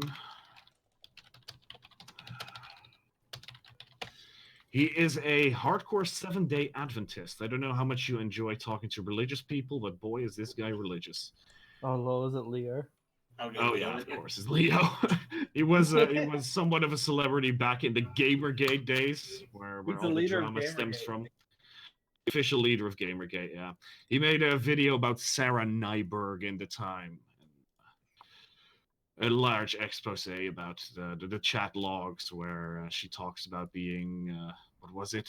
Something about molesting her nephew or something, and fucking dogs, something like that. I don't know if this means anything to you. The Gamergate Nope, but days go are for sort it. of Hit me where the up. whole IBS. Okay. And he also did not pick up. Okay. No, look, they probably just need a moment to get their shit set up. I mean, I didn't know. Like, I told him beforehand that the conversation with Coach might be cut short a little bit, but I did not. I couldn't give them any time when exactly that would be because he's a little unpredictable like that. But yeah, I know. The whole community sort of started around all these ex-Gamergate figures, your Sargon of Akkad, the Andy Borskis, the Ethan Ralphs, people that started there and sort of made a living based on that. Mm-hmm. And well, Leo was one of the people that at least sort of entered into it, but never really tried to make it a career. So he just did the occasional video where he tries to, dissect a particular topic, like Sarah Nyberg, who I believe was a video game dev, or what was it? Just It doesn't really matter, frankly. It was so long ago, and it was not really. No. That's not really what he's about now. He's pretty much moved on exclusively to making Christian content. So that's basically what we're going to get. Okay. If he comes in, I'm not sure if he's going to. We'll wait around for a couple more minutes. If no one comes in, that's that. You don't want to keep you waiting for nobody. Sure. I understand. But yeah, look, both of them said they'd be interested in it, so I'm pretty sure they'll get in here soon. But you never know this shit. But either way, to sort of wrap up the whole coach thing, like, how do you think that went? Did you enjoy that? Was that good? Are you not asking me? Yeah. No, I hate talking to this guy. It's so fucking annoying. There's like 3 or 4 different people that I talk to who like are super fucking intimidated by me, and all they do when I get into a conversation with them is they try to like bounce around on certain topics to ask a getcha question, like, do you know like who is the chair of the Federals? They're like, I don't fucking know his fucking name. And then like after they feel like they've gotten like 1 or 2 gotchas, they'll just keep dancing around topics, accuse me of acting in bad faith, never answer or respond to any of my questions because they have like very carefully prepared dialogue, and then usually make some vague personal insults, and then they'll moonwalk the fuck out. Is every conversation I've ever had with Coach Red Pill. Okay. Leo is grabbing his microphone, so he should be joining in any moment now. Mm-hmm. But yeah, no, I suppose this is you already knew what was going to happen based on your previous conversations. I thought there was only one, but I guess you had ones before that maybe are not on your YouTuber. No, we've had a few before, yeah. I see. Are they on there too, or did I just miss them, or what? I don't even know if they're on my channel or not. I've been through the years. Yeah, fair enough. You've been banned from several platforms already, so it gets a little hard to keep track of everything. I only banned from Twitter. Okay, calm down. Only from Twitter. I don't know. I mean, everyone gets banned from Twitter at least once. That's not okay. That's not that hard to do. Well, I haven't, but then I don't really use the Twitter for much anyway. But yeah. This guy's sending me. Hackers don't get banned from Twitter. Nice. We're safe. Yeah, but I don't know, Destiny. Are there any other particular right-wing figures you'd really interested in debating, or? My dream. Well, the dream. Well, it was Jordan Peterson. I don't even know if that guy's brain is still working. Jordan Peterson and Ben Shapiro, like the ultimate dream. My kind of dream for people that I want to, but that always duck out, are Stefan Molyneux and Steven Crowder. But I don't think either of those guys will ever talk to me. Unless given a really great speaker to say something. Molyneux actually went in and debated against JF recently, so who knows? Maybe there's an opening there somewhere. He specifically dodged me multiple times. Like, we almost had something set up via Ralph, and then I think he remembered it was me or found out it was me. Like, he had me blocked on Twitter before. He always finds excuses or reasons not to have a conversation with me. Yeah. Shit. Well, if I run into any other right-wingers that seem somewhat intellectually interesting, I'll definitely see if I can get something going there, but, Oh, Jesus, Leo, are you still done? If your mic ready? Christ. Okay, there's a couple questions from chat. Well, the first one is, of course, if you know what this is, otherwise we won't get into too much detail. What is your favorite Toho? My favorite toe hole? Toho. Touhou. I have no idea. Sorry. No. Is this an Australian thing or some shit, or what? It's an anime video game. There's a bunch of anime girls in it. We wonder what your favorite one of them is. There's no point in getting into it if he doesn't know. No clue.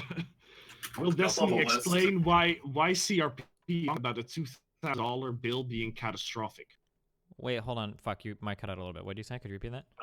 Will Destiny explain why CRP is wrong about Trump's $2,000 bill being catastrophic? Yeah, so like right now, one of the big worries that we have in the economy is that if everybody's out of work for 2 months, a whole bunch of shit is about to start lapsing. People are going to fall behind on their mortgages, people are going to fall behind on their bills, and arguably more importantly to the economy, people aren't going to be spending anything. People aren't going to be buying goods or services, and everything is going to grind to a halt. You run into these bad spirals where if people stop buying things, companies have to lay off workers, and then when those workers are laid off, they can't buy anything, and then it like spirals out of control in a really negative way. So the goal in providing some stimulus is to try to keep the economy afloat, like through like a pandemic crisis. The idea that like if we just start handing out hundreds of billions of dollars, we're gonna have runaway inflation is probably not true. I'm sure that there's some limit to how much money we can give out, but we've already spent so much and injected so much and had interest rates so low that it doesn't seem like inflation is as big a problem as we used to think it was. It's like a big thing that economists are talking about right now. Yeah.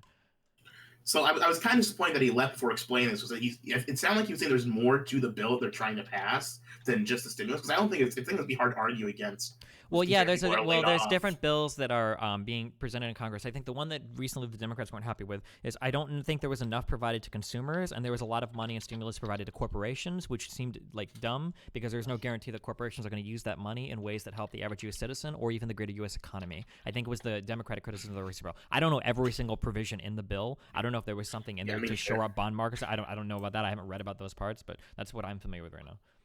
No, I think what he was trying to say, I think what he was trying to argue, like he said that like the money for the people, like the $2,000 checks for individuals was like chump change compared to what was actually in the bill and what actually the bill was trying to fund specifically. So maybe it was something with the bond markets.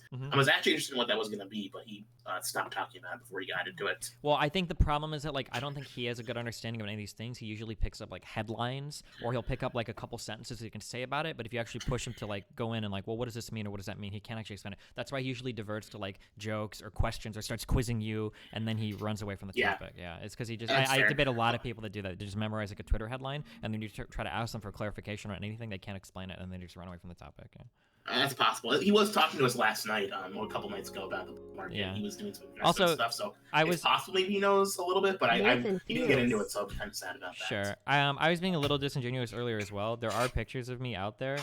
This picture is not photoshopped. It's probably one of the reasons why Coach Red Pill doesn't like me so much. Yeah. Leo, you're here, buddy. He's probably gonna give him a few seconds. He always is on push to talk, so he's normally always muted, and then you'll see him switch over. We got this. Yeah, no, we're good, man. The debate with Coach went more or less as expected. He held on for about an hour, though, so that was. I missed it. But don't worry, there's more than enough places that have recordings. Okay, perfect. I'll definitely check it out. Are we live on Destiny's channel right now? Yeah, we sure are. Yeah. Okay, I'll hold back on certain things. Thanks. Yeah, watch your language. I already stuffed up. Certain topics, like certain tribes, we won't talk about. Got it. Okay. Yeah. But yeah, what's going on? You want a debate topic from me, or do you have something to go on, or what? I mean, I don't really know. I just knew that we had to fill the time. I did want to ask you, Mr. Destiny, what is your religious upbringing, and are you religious at all? I was brought up Catholic. I went to a Catholic institution I went to Catholic grade school. I went to a Jesuit high school. But I would consider myself to be atheist or irreligious now. Wow, that's I actually have a very similar upbringing. Similarly, also was raised Catholic. Went to Sunday school, went to Catholic school, all that stuff. Didn't go to a Jesuit school though. I didn't know that about you. That's because those are really prestigious institutions, you know. Yeah, it was private. Yeah. The private schools and stuff and everything. It's a really good school. I really liked it. I didn't like my grade school education as much. The religion there was really weird, but I thought in high school they did a way better job with it. And so what was it that really led you to this sort of atheist standpoint you have now? Was there anything in particular? It feels like if you start asking enough questions or you do like enough thinking about it, it seems like most religion doesn't stand up to a lot of scrutiny, whether it's empirical or philosophical. So I don't know. I just kind of drifted away from it over time. That is how I felt. And I think it's really easy to do that, particularly with a Catholic upbringing, because I remember going to church, seeing the, illustrious, beautiful statues, illustrations, and just the amazing, ornate ceremonies that they have. But then you do research, like you said, into the Catholic institution, into the corruption, the widespread scandals that have really not just happened recently, but throughout the entire church's history. It's really easy to think, yeah, this is just a giant scam to control the masses. And then when you think of the character of Christ, just how perfect he is, like on the cross saying, "Forgive them, Father, they know not what they do." It's like, okay, this is clearly a fairy tale to make everyone feel guilty because no one can possibly be as perfect as Christ. So you need an institution that brings people to try and obey it to make up for the fact they will never be like Christ. And I had a very similar, I'd say, path as you. You know, as I grew up, like went through college and stuff, I was like, yeah, there's really nothing to this. It's just like any other religion. It's man-made, made to control the masses. But the difference is I realized that Catholicism is not Christianity. You ever notice that? There's a big difference between the two. Catholics always are adamant to say, oh, you know, I'm not Christian, I'm Catholic. Well, of course, because you have Catholics and you have it's Protestants, yeah, all the denominations. Yeah. Also, arguably, all of the other denominations are a rejection of Catholicism because of all the corruption and shit in the Middle Ages or whatever, right? Like, so I mean, I can understand why Catholics feel a little bit irritated at the people that left the church. Basically, is how they would view it, or that would be the argument they would give, right? Yeah, it's just interesting though when you ask Protestants or any of these cereal flavor of Christianity, because there's so many denominations, right? Mhm. They'll say they're Christian. You know, they won't immediately say like, well, I'm Protestant. They just identify themselves as a follower of Christ. But Catholics are a very special brand because they are the one true church that goes back to apostolic succession. And the Greek word for the word Catholic actually means universal. Sure. Like the whole world, like world empire. And you know, Catholic, right? The Catholic Empire, they controlled Europe for more than 1,000 years. Yeah, of course. And they've got the original Pope. I think Peter was the first Pope or whatever, right? And then through him, like all popes get their power from the succession and all that shit. Yeah.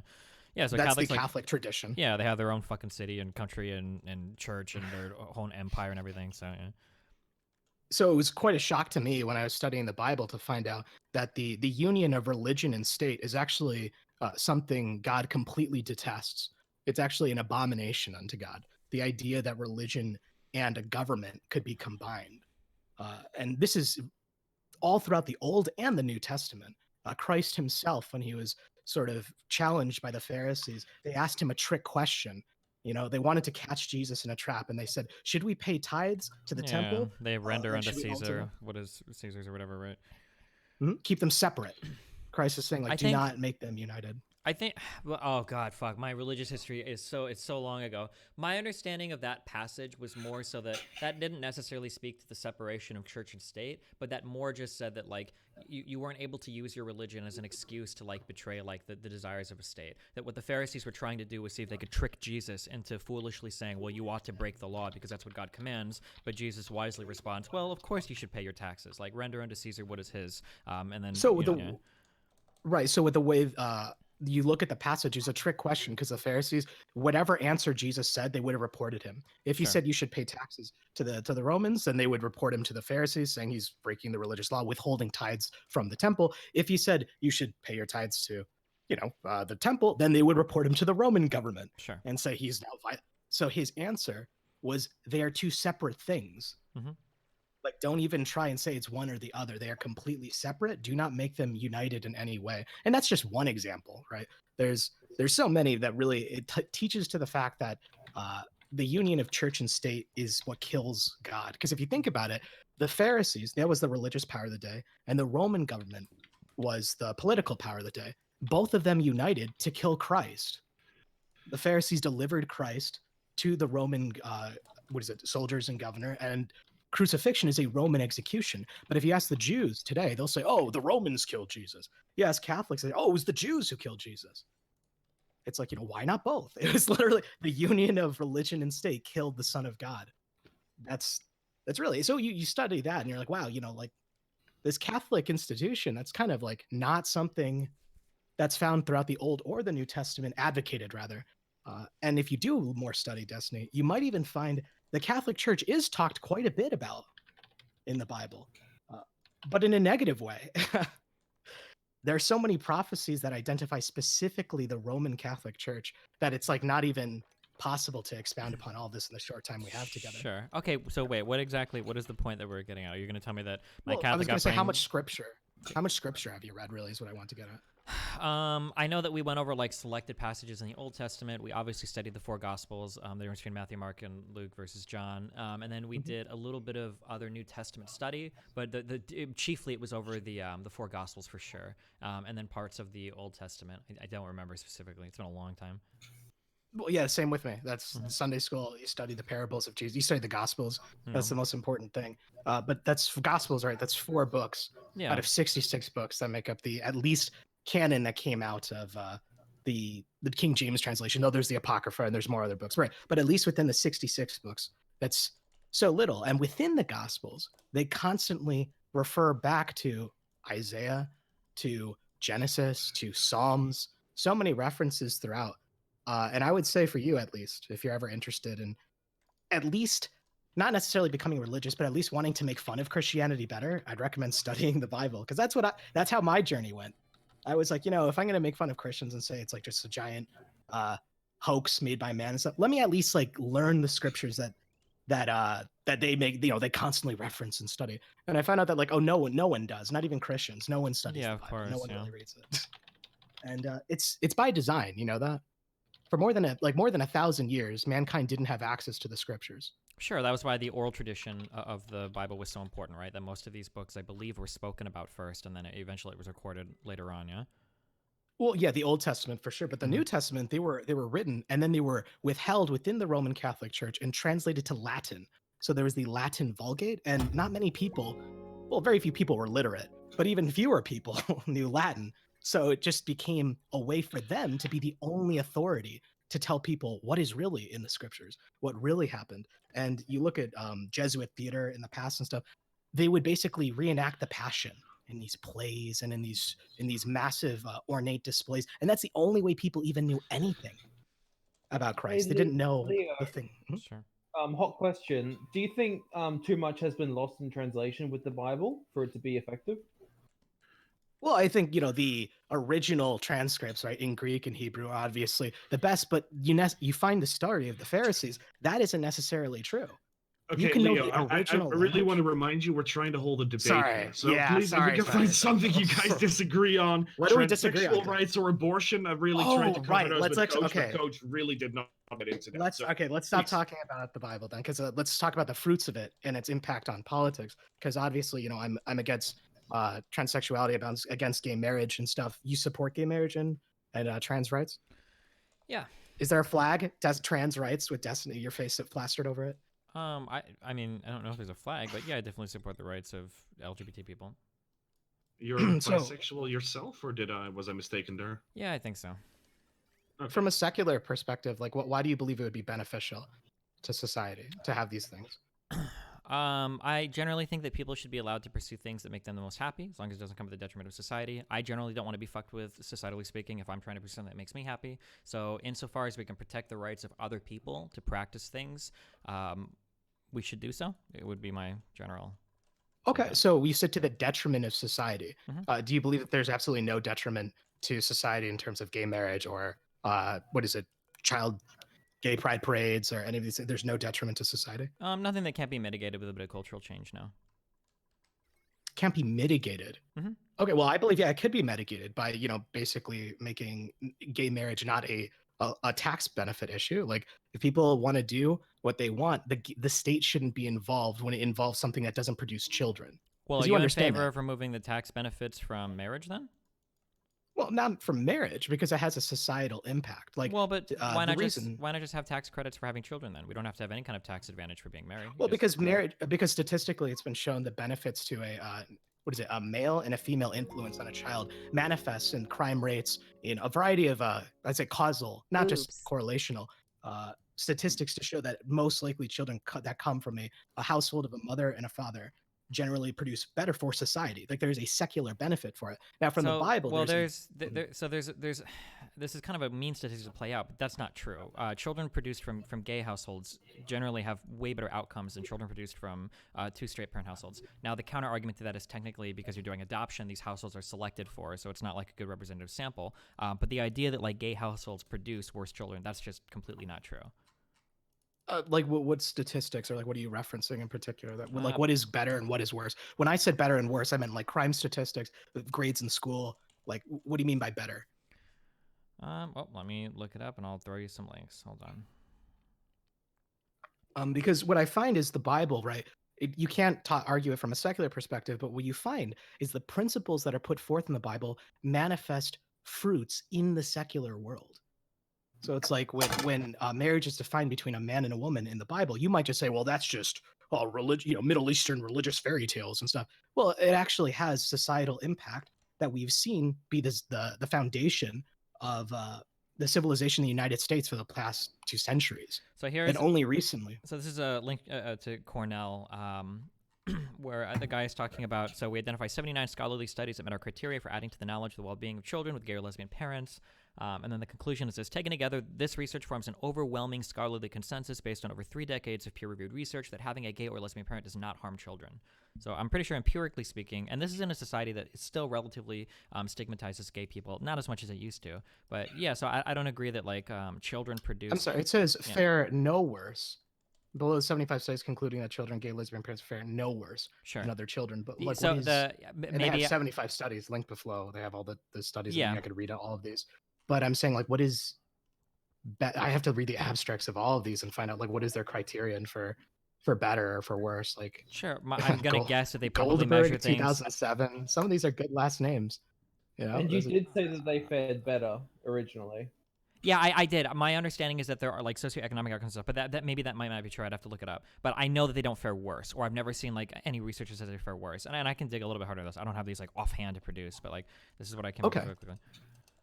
Well, because what I believe is I don't have these statistical studies. I haven't studied, what Dr. Goldberg has to say. But what I will say, I don't know about the weird allusions to Jewishness. Like, here's a WAPO article: children raised by same-sex couples do better in school. New study. Oh no, there's Adams. There's other names. I'm just saying that particular study from 2007. Focusing on one study out of over 70. Okay, so what I was going to say, Destiny, is I'm going to use history. Jewish? Okay. Right, I'm not going to use history, not necessarily studies. You look at the French Revolution.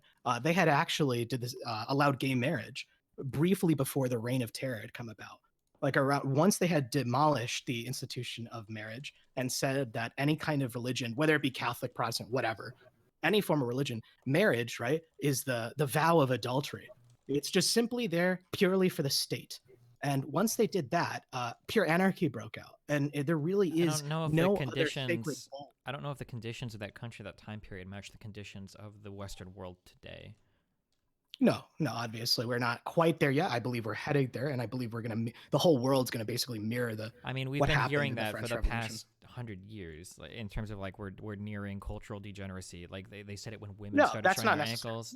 Yeah, of course, French Revolution didn't have cultural degeneracy. They were oppressed by the Catholics, and I believe that the whole world's gonna basically overthrow any influence of Catholicism and become a giant atheistic world empire. But until that point, we're still reaching the conditions of a French Revolution outbreak, because we already passed gay marriage in the United States, and it happened several years after they had destroyed the institution of marriage before the Reign of Terror came about. The institution of marriage hasn't been destroyed at all. You're still fully able to get married in a Catholic or Christian church if you want. Like, it's just the same. No, it has been married by, you're right, and it didn't happen just with gay marriage. It happened with the no-fault clause, way back when. The idea that marriage is just a ritual for tax benefits, that in and of itself removes the influence of God in that union. Well, that's because, according to the federal government, it is. The federal government doesn't recognize the religious purpose of a marriage, but you're still free to do that on your own. The government doesn't need It's a civil institution. Sure, yes, but I mean, as we said before, like, even biblically speaking, this should be okay. We don't want the government involved in something like marriage. Like, that should be left to the church itself, right? These are two separate institutions. Right.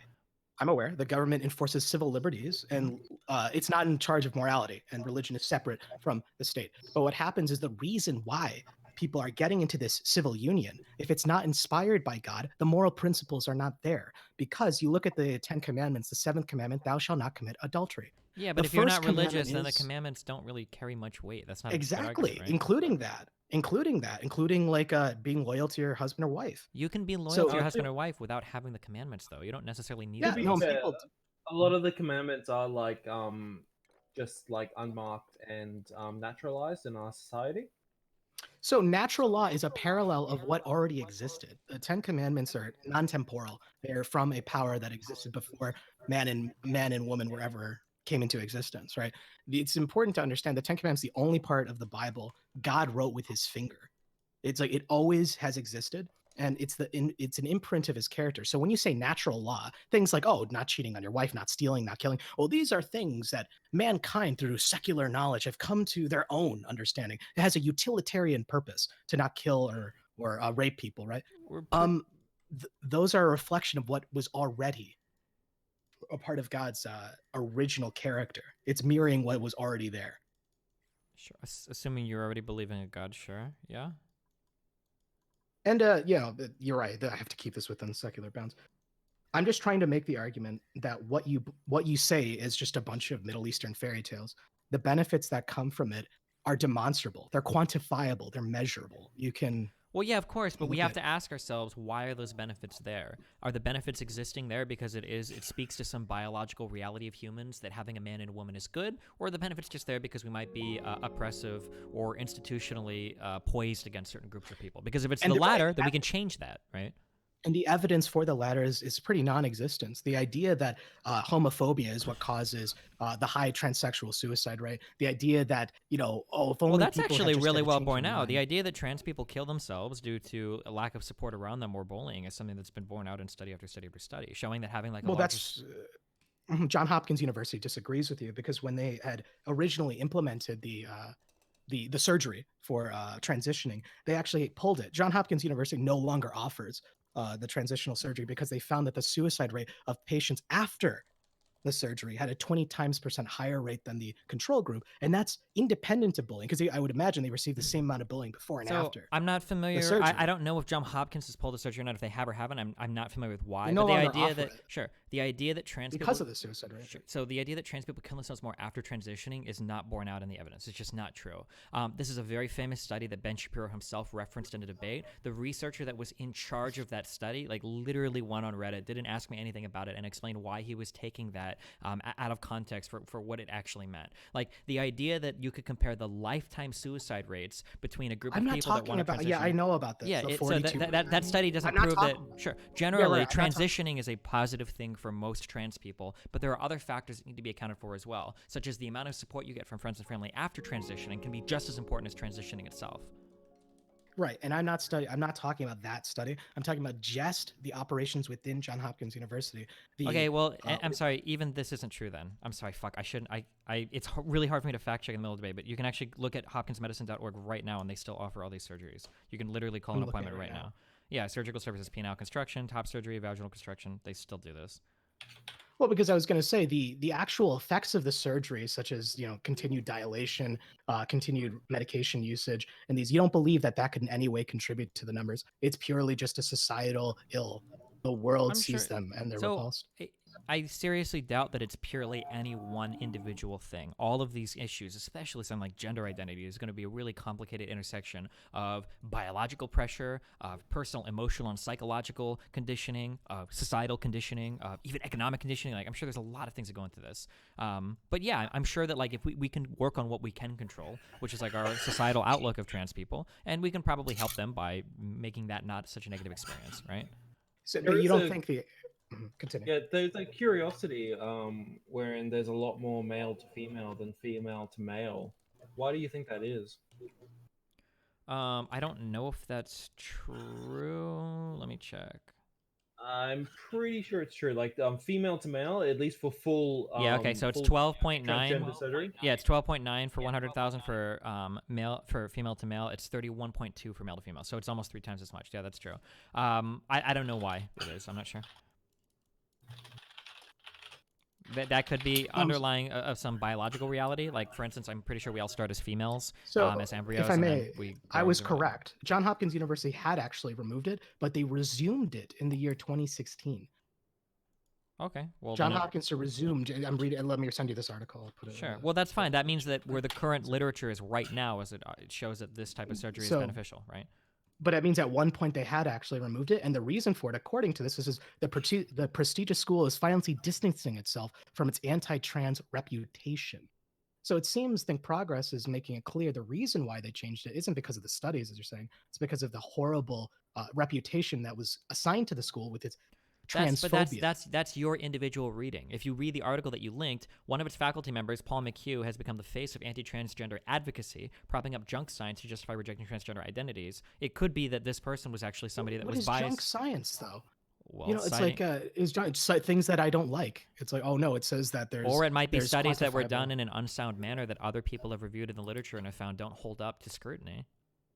Okay, and we're not able to delve deep enough into either right now. But I'm looking at the link you sent right now. They do, they do offer the top surgery now, but it says it requires pharmacy showing at least 12 months of hormone replacement therapy, medical records from your physician care who is most Oh my closely God. following. Hold on. I'm so sorry. Give me 1 second.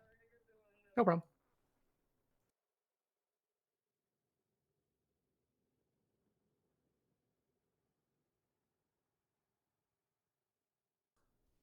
They really do. I'm sorry. Fuck. I'm sorry. Okay, I'm here. Okay, sorry. Keep going.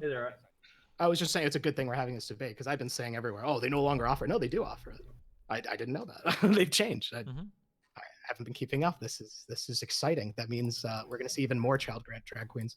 It says, the days of Lot are approaching. You won't know what that means, but like I'm excited for it. It says, the pharmacy required 12 months of hormone therapy. Now your medical care physician needs to have a recommendation. So this is all, this is recent. At least of 2016, 2018, they've had this criteria. So that's, I guess I can't use that as a source anymore. Okay. I still haven't been convinced that it's society that causes their maladies. Well, yeah, I mean, that's a really hard one to say, of course, right? We need more data. One of the facts of the matter is it's really hard to collect data related to trans people because there's not that many of them, and it's a very new area of science, right? Well, kind of new. So, yeah, I mean, we continue to collect data, and then we adjust our assumptions, going forward based on how the data pans out, right? Yeah, and the difference between, and I'm not saying by any means that you shouldn't look into the secular studies. I do. I myself am very interested in it. But, when you look at it from the perspective of the Bible, these things were already laid out. Yeah, but again, Apostle Paul, we can't really use the Bible for secular, right? So anytime you say, I'm not saying this to be disrespectful or anything, right? But you understand that me as somebody that's a-religious, every time you bring up the Bible, if we did, if we did, it would be a theocracy. If in Congress I'm saying we should pass this because in Leviticus 20, that'd be bad. Yeah. That'd be terrible. And you need to understand this country.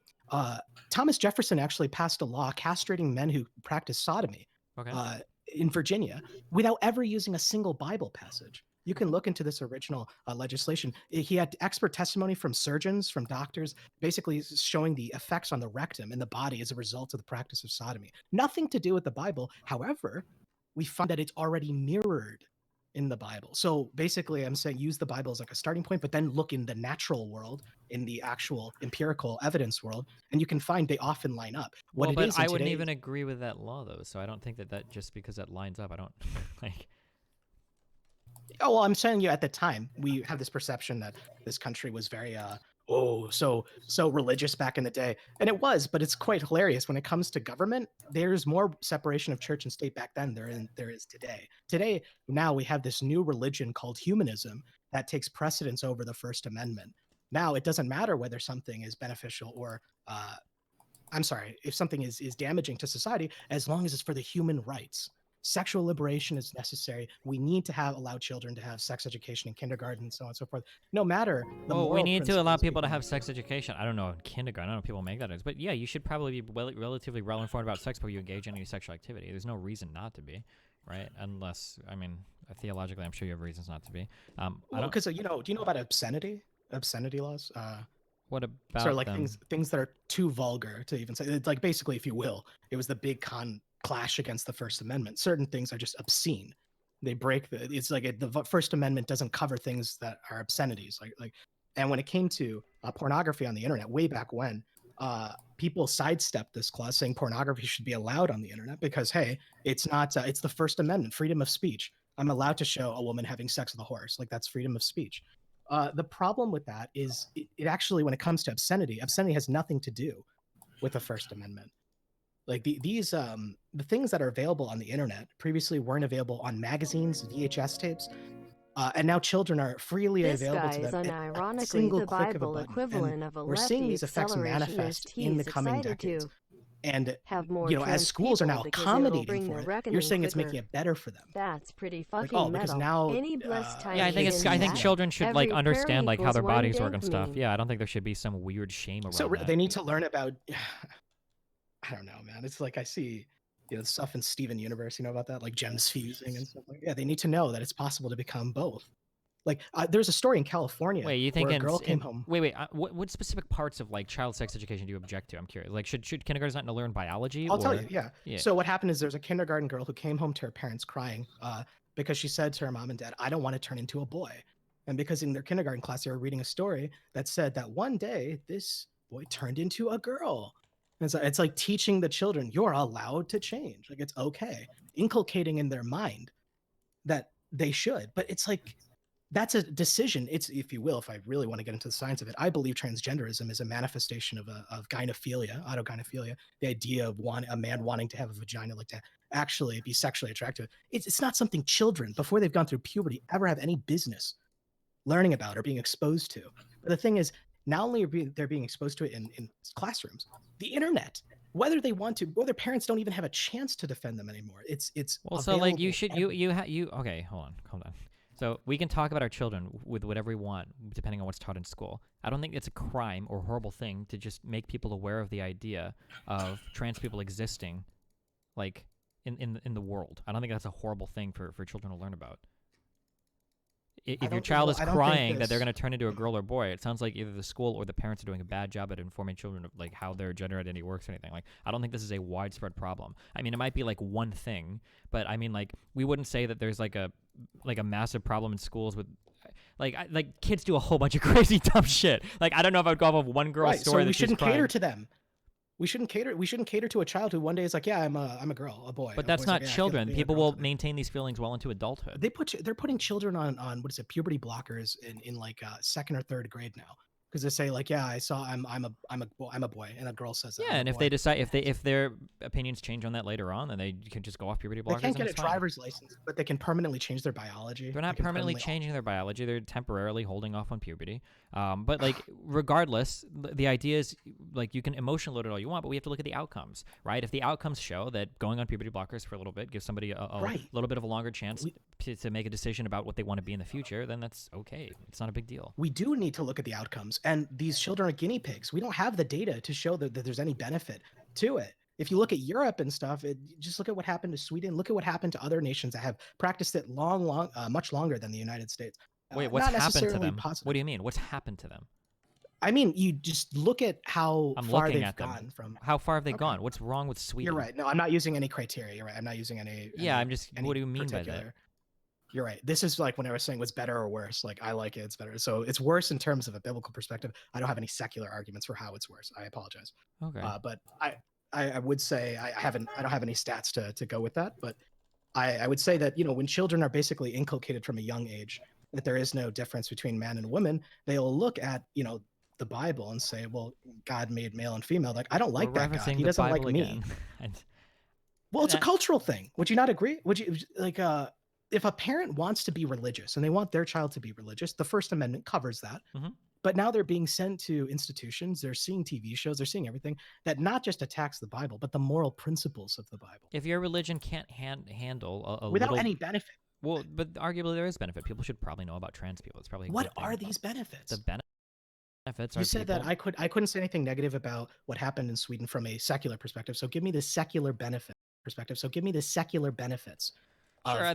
Themselves, if the culture or people or friend group or relationships around them are more supportive of who they are. So children knowing that might be more supportive of trans friends if they have them in the future, and then those people would be less likely to kill themselves. That's one potential benefit. Another potential benefit that can be. Yeah?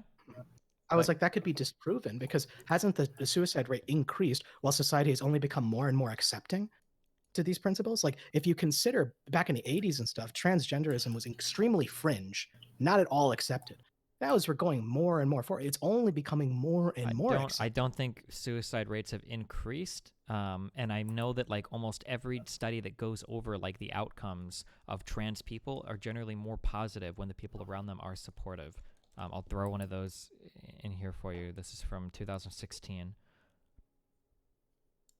Oh, from PubMed. Yeah, okay. So it's the suicide attempt rate among transgender persons ranges from 32 to 50% across the countries. Gender-based victimization, discrimination, bullying, violence, being rejected by the family, friends, and community, harassment by intimate partners, etc., etc., etc., are the major risk factors that influence suicidal behavior among transgender persons. So it seems like maybe if people learn about it at an earlier age, then those risk factors decrease, and trans people don't kill themselves as much. So purely education. That's it. There's no biological component to it. It's just like if their minds change, if they just learn. There's no innate disgust to that. Someone might feel the innate doesn't really exist, right? Like, what do you mean when we say like everything expresses itself in some sort of cultural context? Nothing exists outside of that in a vacuum. So yeah, of course, like whatever biology you have is going to be expressed. Spoken like an atheist, exactly. Yeah. Well, no, this is just nothing. Just here, man. Just us here. What we see, cells, atoms. That's all we are. Well, no, I mean, like, even if you're religious, like cells or genes or people or whatever don't exist in a vacuum. There's some greater cultural context. Even if you're religious, you must acknowledge that. Yeah, but if you're religious, you understand that there's a moral principle that exists completely outside of all of that. Yeah, but that's your independent. problem, is that if you're drawing those moral principles from a dimension that we can't talk about or analyze, it doesn't really do much for us, right? We can't, like... Right. It's like an axiom, kind of like in physics, like nothing goes faster than the speed of light. It's an assumed truth. So basically the entire, if you will, the 10 commandments are my axiom.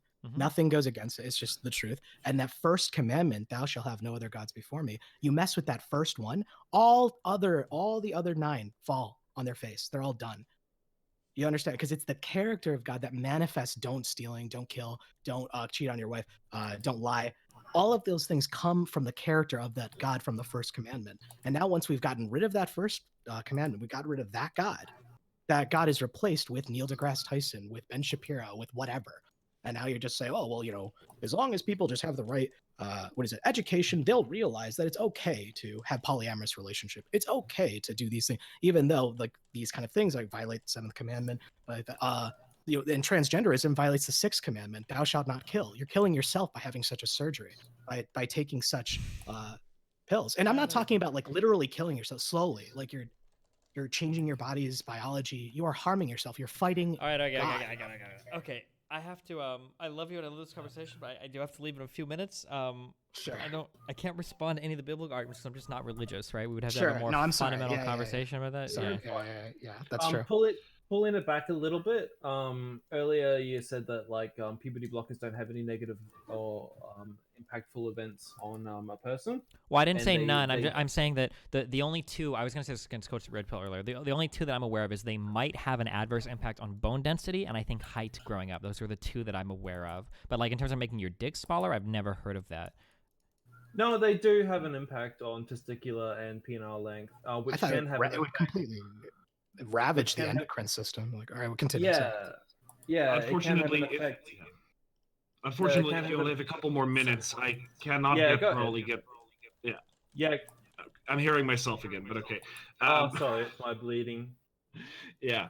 So Catboy Camby is he's still on his way here. I don't know. Maybe you'd be interested in talking to him some other time. He's heavily associated with Nick Fuentes and has a worldview that he basically surmises as exterminationist.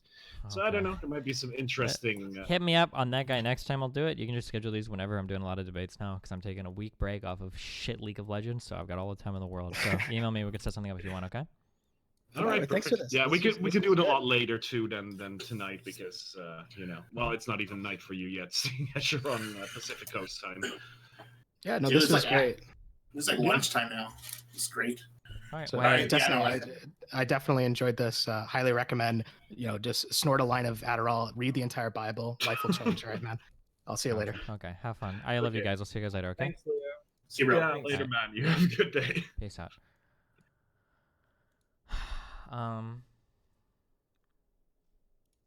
Jesus. Remember to hey. A lot of you guys might have forgotten, okay? A lot of you guys might have forgotten. If you have an Amazon Prime connected to your Twitch Prime, you motherfuckers aren't going anywhere today, okay? Fucking smash that Prime button, you fucking shitters. Also, I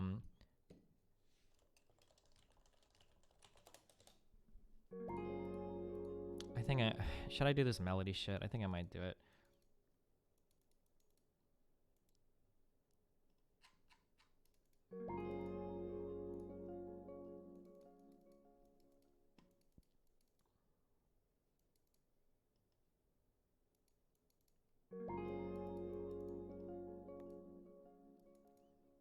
I'll straw poll you guys. You guys can choose. I can stream it, yes.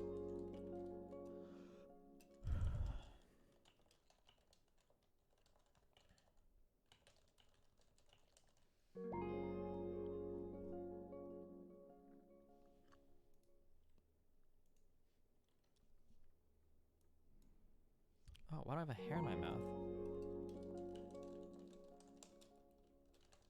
Do it.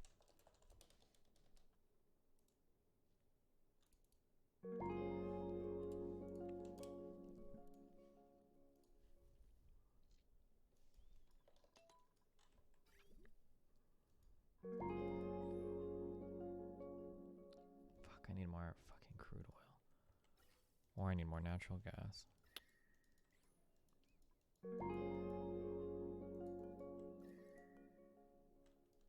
Tie for the content.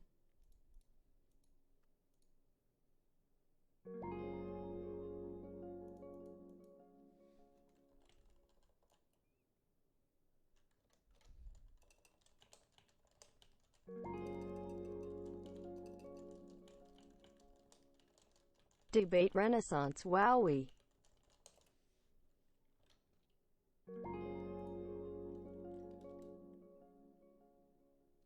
Yo. Jesus.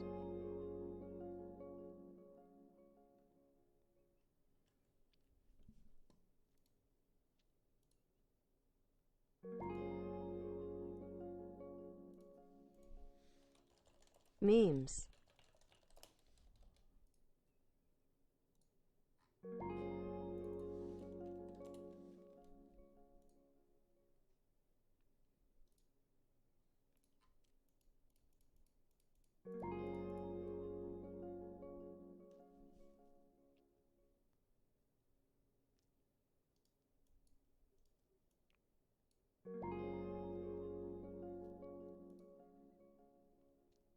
Sup, thank you for quarantining us from League.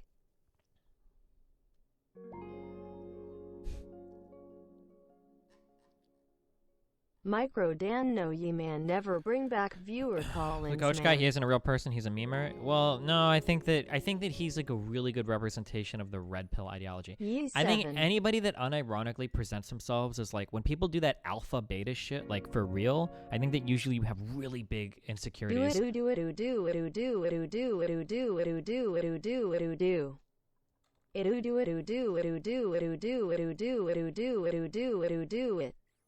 Ooh, do it, ooh, do. Are you sure? Bitch. Whoa.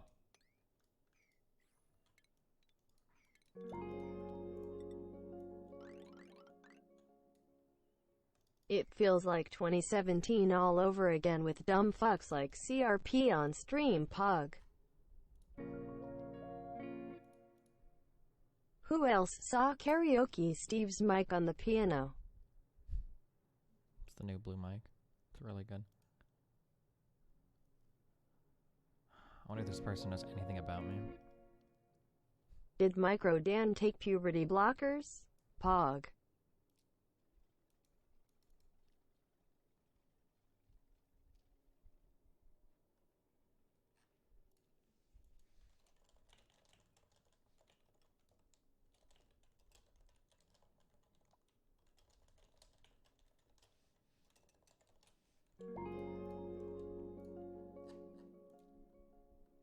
What do you think of the Democrats blocking the $1 trillion stimulus package? My understanding is that they blocked it because it didn't have any provisions for people, and it was all like to basically bail out corporations.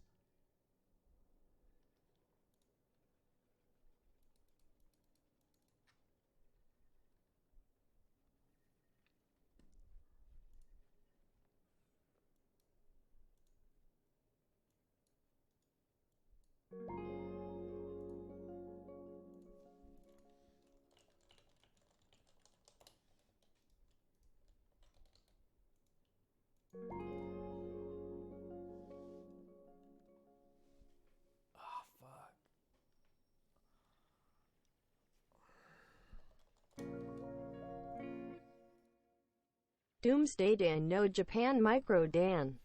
Doomsday Dan. Don't move. God damn it.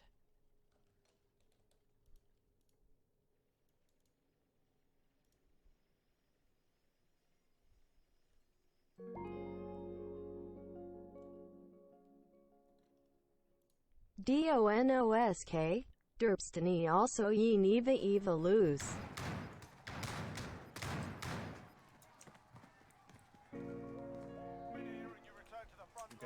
If you look at Chinese data, coronavirus is threatening deflation in every sector except food butterfly to drop in aggregate demand. Let's go to a buy station. What am I watching? What? Okay.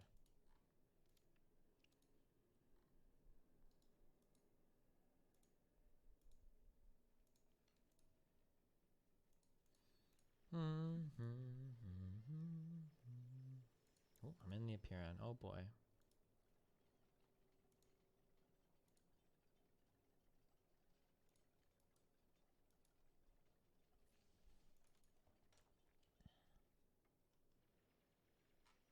Host debates me in these Reddit posters? Oh, I saw this guy that said he was gonna kill me.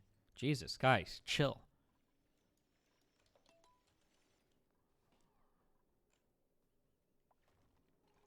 What is the melting point of phosphorus? Why is this fucking liquid? I'm worried that these heat problems down here are gonna fuck my base up. Like, I think we're... Oh shit, we're not even that cool up here anymore. Ooh, maybe we just need to chill for a bit. Pretty cool over here. This is looking a little spooky. Red Pill sounded like he was going to dissect you. Oh yeah, I want to splay your organs on my table. Okay, super weird. God damn it, Bob 7 is on the show. Oh god.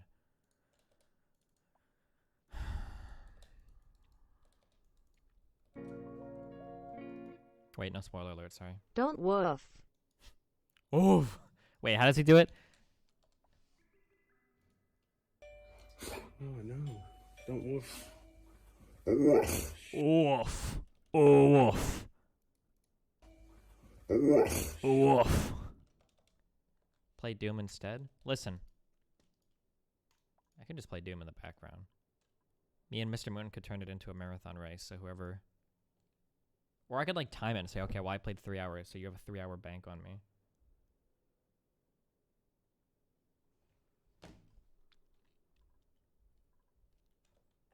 Oh, I posted the composition challenge. I haven't made the Reddit post yet, but I will, okay? It's not this. I don't know how to find it. Never mind. God damn it. Am I Stephen Bonnell? Nope. Oh, well, it's out there somewhere on my SoundCloud.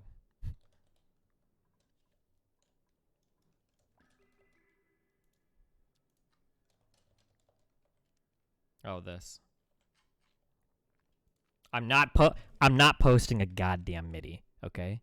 You motherfuckers need to figure it out for yourself, all right? Stop being fucking lazy. Learn how to read some goddamn fucking music, all right?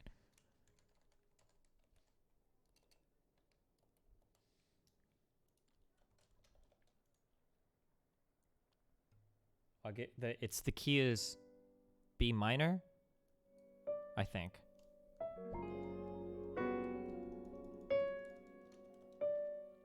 Dealing with a lot in life, but your content helps. Thanks, buddy. Thanks, buddy. I love you.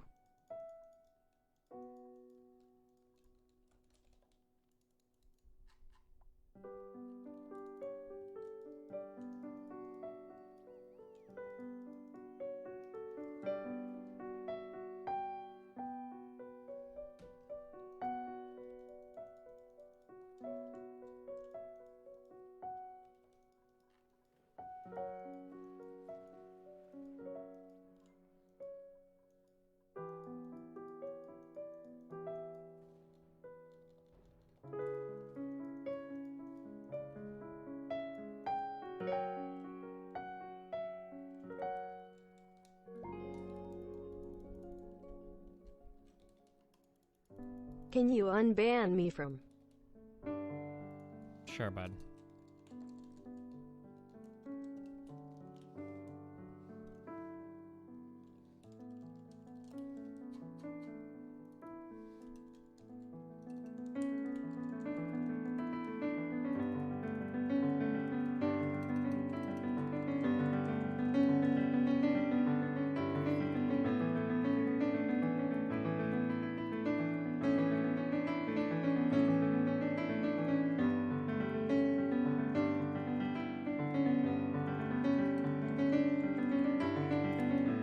Timing is so bad. Holy shit.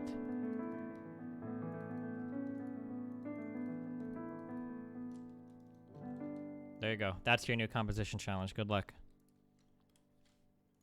If you're listening and you care, I'll give your chords one time, okay? If you're too lazy to figure it out, okay?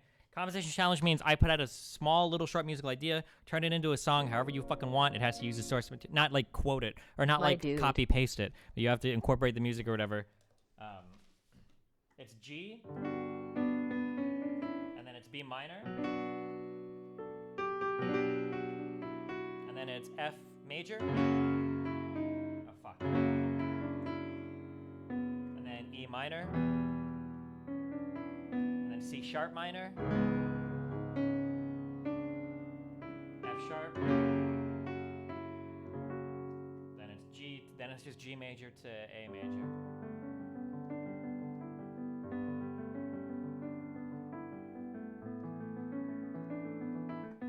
That's it. There it is. Good luck. I'll make the Reddit post sometime tonight or tomorrow, I think.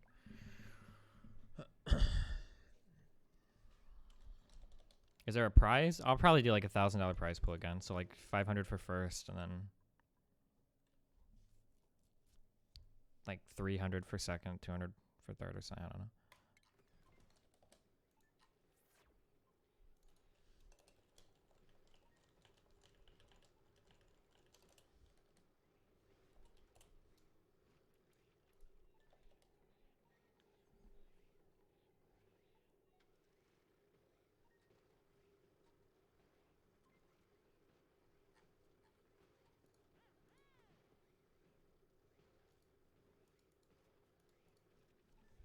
It's not Timmy going to judge again? I don't know who will judge again. We'll figure it out.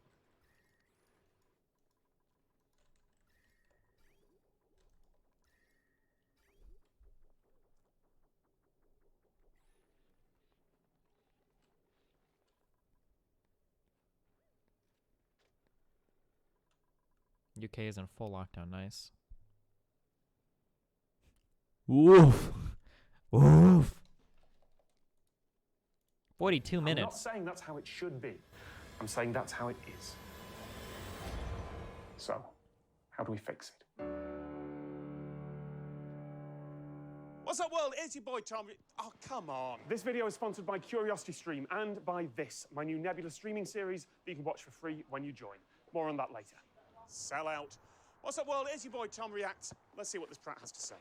A few disclaimers before we start. While this video has been proofed and fact-checked by a team of legal experts, I am not a lawyer, and this is not a substitute for legal advice. Yeah, I can tell that, mate. I'm also talking a lot about YouTube and Google, companies that I benefit from enormously. Google even sponsored an entire series on this channel last year. Chill. I'm friends with a few YouTube employees. Of course you are. So while all the words here are my own, YouTube don't even know I'm making this. You should know that if you're one of the outliers who's been screwed over by YouTube's copyright system, yeah, you will probably have a different view of parts of this. Although I hope you'll still agree with my conclusion. With all that said, enjoy the show. Get on with it. Not you.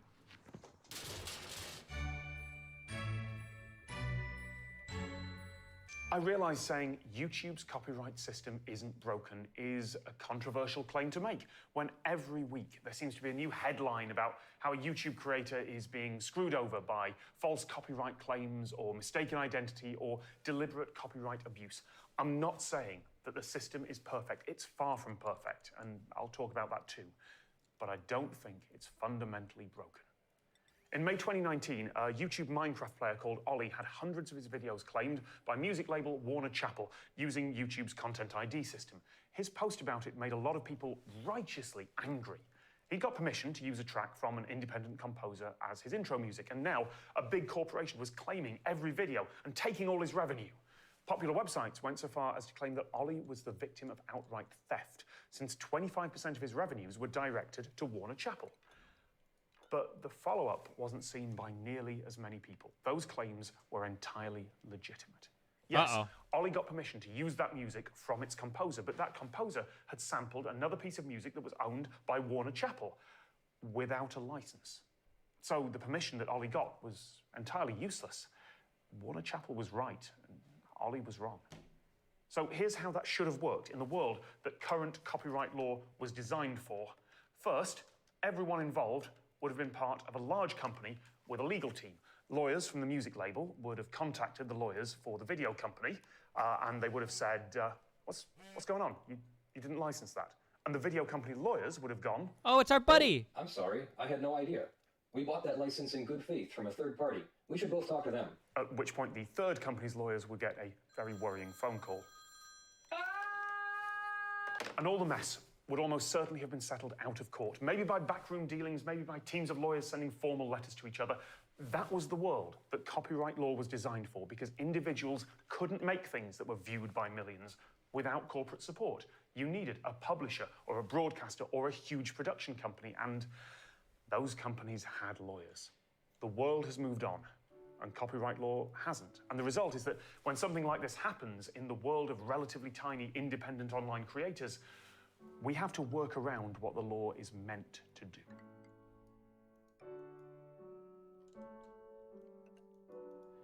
Music has two main copyrights. First, there's the copyright on the composition itself, all the parts of a work that can be written down. And then the performance, So, right? lyrics and notes. And then second, there's a copyright on each individual recorded performance. Fuck, that's my big ass So I can brain at sit work, here guys. and I It's can play huge. Pachelbel's Canon in D without having to pay any licensing fees, because Pachelbel died in 1706 and his work is now in the public domain, in the pool of works where the copyright has expired. His music is now free for anyone to use without payment and without credit, which is brilliant. But if I'm not playing it, I'm actually using a modern recording of it, then it doesn't matter that the composition He's is not in the even public playing. domain. Someone has added their own hard work playing it, along with the work of a production team making it sound good, and that recording is under a separate copyright that needs licensing to use in a video like this. Songwriter after songwriter after songwriter has used Pachelbel's Canon in D to the extent that it's now a cliche, and no one's had to pay Pachelbel or his family a penny in centuries. But that doesn't mean any of the modern songs based on it are in the public domain. There is new work there, and I can't use those modern songs in this video to demonstrate that unless I'm actually criticizing them. On that point, Maroon 5's Memories is an infuriating composition that uses the start of the melody of Canon in D but never resolves it, which means that it has the same stuck-in-your-head effect as the jingle from Alfred Bester's The Demolished Man, and I hate it. Coolio See You When You Get There was a lukewarm lead single from a third album that obviously did far better with a naive world audience than it ever did with its actual target market. There's a reason it went platinum in New Zealand. And The Farms All Together Now is actually a pretty good song despite the incongruity between its subject matter and its style, but it's been completely destroyed by repetitive and unnecessary cover versions and football chants. Criticism and review, there we go. That is the sort of thing that's considered fair use under US law and fair dealing under the much more strict UK law. But I had to censor the album art of those songs because I wasn't criticising and reviewing the art, and the art is covered under separate copyright. In 2009, Andy Bio, then one of the directors of Kickstarter, released an 8-bit chiptune version of the best-selling jazz album of all time, Miles Davis' Kind of Blue. He got a license from the music publisher. He called it Kind of Bloop. It was all above board. But he settled out of court for more than $30,000 with Jay Maisel, the photographer who took the iconic photograph on the original album cover. Kind of Bloop's album art was a pixelated version of that album cover. Bio thought it was fair use. Maisel said it wasn't, and Maisel had lawyers. To quote Bio, "The fact that I settled is not an admission of guilt. This was the least expensive option available." Because copyright lawyers and copyright lawsuits are very, very expensive. Expensive enough that that isn't the album cover. That is a stock photo that looks kind of like the album cover because I am taking no risks. I don't know if that pixel art was fair use. If someone took your greatest work, ran it through a pixelation filter, and then sold it, I don't think it's entirely unreasonable to think you've been ripped off. Law The line jazz. of fair use Now is the very waltz fuzzy, was good and stuff. both sides can have very strong and conflicting arguments. That's the job of the courts to solve, if both sides can afford it. And there wasn't even a music video involved there. That is a whole separate problem. There is something called a compulsory license for selling and performing just music. But if you want to publish a video to go with someone else's song, even if it's just a video of you performing it on a ukulele in your bedroom, that requires a separate synchronization license. And the copyright holder has an absolute right to say no to that. YouTube has always had a lot of people uploading cover songs, singing and performing the music that they love, and hoping they'll get noticed by talent scouts, not by lawyers. A lot of modern pop singers got their start on YouTube, but the legal baseline for doing that outside the YouTube bubble, if you just filmed yourself and put it up somewhere else online, Well, the baseline is that you'd have to pay for an expensive license or you get sued and you lose. Or more likely, you get a cease and desist letter, you pay a bit of money to make the lawyers go away, and you drop out of the music industry disillusioned. And you can't get away with it by changing the lyrics. A parody is probably not fair use unless you're directly criticizing the original, and even then it's questionable. Weird Al Yankovic, the most popular parody artist in history, licenses the songs that he parodies. There are lots of lengthy law journal articles asking whether he needs to, but it's better safe than sorry. And yeah, I wouldn't fancy his chances if it actually went to court. The worst case scenario of doing an unlicensed song parody on YouTube is that you get sued and you lose. Because under current copyright law, you are in the wrong. I'm not saying that's how it should be. I'm saying that's how it is. And most people won't have the money to even start to defend a case like that. Now, YouTube has a workaround for this, Content ID. I'll get to that later. And if you're not actually using the original piece, if you're just reminding the viewer of it, just getting close enough in your parody, then you're probably in the clear. YouTube creators who change just the lyrics of songs to do parodies often say, oh, but it's transformative, it's fair use, it's for criticism, they can't claim copyright over it, they're making a false claim. And look, if you're taking a Katy Perry song and changing the words to be about something other than criticizing Katy Perry or the song itself, it's likely not fair use. The same way that big movie companies can't take small songs. Ha ha ha, don't make me laugh. This is a bastardation of the far superior Walt, am I? Right, boys. Pepe bonus meme petition to change Dopestiny to STAVNSK. And it may seem unfair that the law holds kids on YouTube messing around to more or less the same legal standard as Hollywood studios. In public opinion, there is definitely a big difference there. People smile at small creators taking content from big companies well outside fair use, but never the other way around. And that's the reason that some small-time reaction YouTuber can take a 5-second clip from a movie and use it for a cheap punchline, even if it's not criticism and review. But I'm damn sure if a movie studio took a clip of a reaction channel's video and used it in a film without permission, there would be lawyers lining up to take the case. Yeah, you're right. This is my content. I own it. You hear that, Disney? Right. Remember, tomorrow I'm reacting to the new Star Wars trailer. Maybe there should be different treatment there, but in current copyright law, there isn't.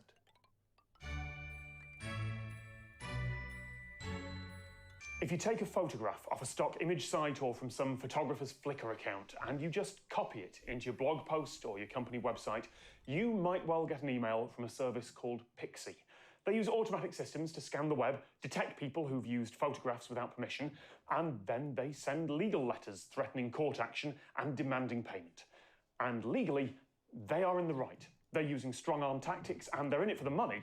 And in some cases, they are threatening someone who has absolutely no idea about copyright and genuinely thinks that stuff on the web is free to take. There are lots of threads online with people going, what's happening? I didn't know. How do I make this go away? To which the answer is, pay up. Photography is an art, and an expensive one. And yeah, until we live in magical post-scarcity Star Trek space communism, you shouldn't just be able to rip off a photographer's copyrighted work and use it. Except that's what the internet does. A lot. Hey, I used to do it. It's gone from the internet now for obvious reasons, but when I was younger, I unashamedly took images and other stuff from the web and repurposed it because I knew hardly anyone would see it, even fewer people would care, and the worst case scenario was that I'd get a cease and desist letter. And if that happened, I might be able to cry censorship and get some publicity out of it. I've grown up since then, but there are a whole new wave of kids who have that same philosophy. No copyright infringement intended. They'll say, I own nothing, all rights to the copyright owners, or this is transformative under fair use, as if just claiming that is some magic incantation that will ward off lawyers like waving a cross at vampires. I want to sue you now. No copyright infringement intended. No copyright infringement intended. Andras Arato from Hungary posed for some stock photography a few years ago. He doesn't have rights over his face or image in any of these photos. He signed those away as part of the photography legend. Contract. And while there is a discussion to be had about personality rights and the ethics of taking some random person's face and using it without context, that's not relevant here. What is relevant is the copyright on that photo. If you're criticizing or commenting on the photo itself, if you're judging the composition, the camera work, or Yes, the incredibly awkward expression that meant he gained the nickname Hide the Pain Harold and became one of the most recognised figures in the nerdy underbelly of the internet, then yes, that may well be acceptable. But if you're just using those pictures as a stock image to make a point about anything else, then you'd better have a licence, or you're exposing yourself to a lot of legal liability. When big publications talk about the distracted boyfriend picture, they license it. There is no exception under law for, oh, I just put it in my video as a quick joke. I licensed all those photos from a company called Shutterstock. Here's the license agreement. I got a bundled deal of image credits from them because it was cheaper, and I had some of those credits left over. So please now enjoy a few inexplicable stock photos that I also now have the legal right to use.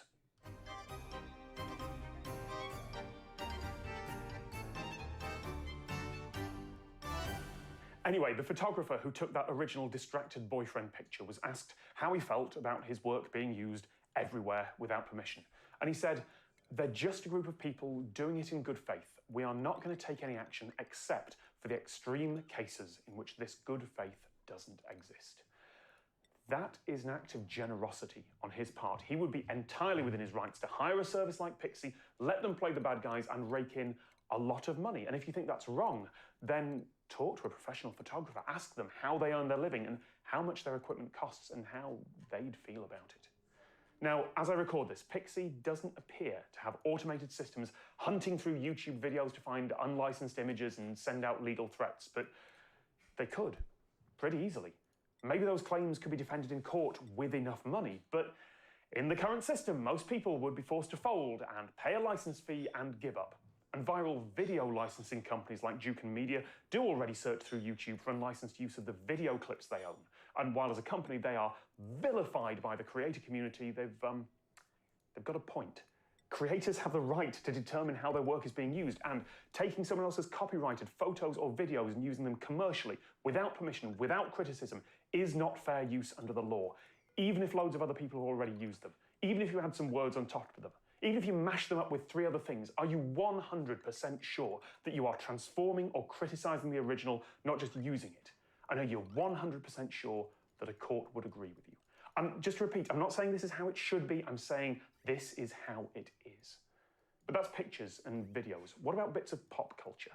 At the end of 2019, Giphy, a GIF aggregation site, briefly removed it.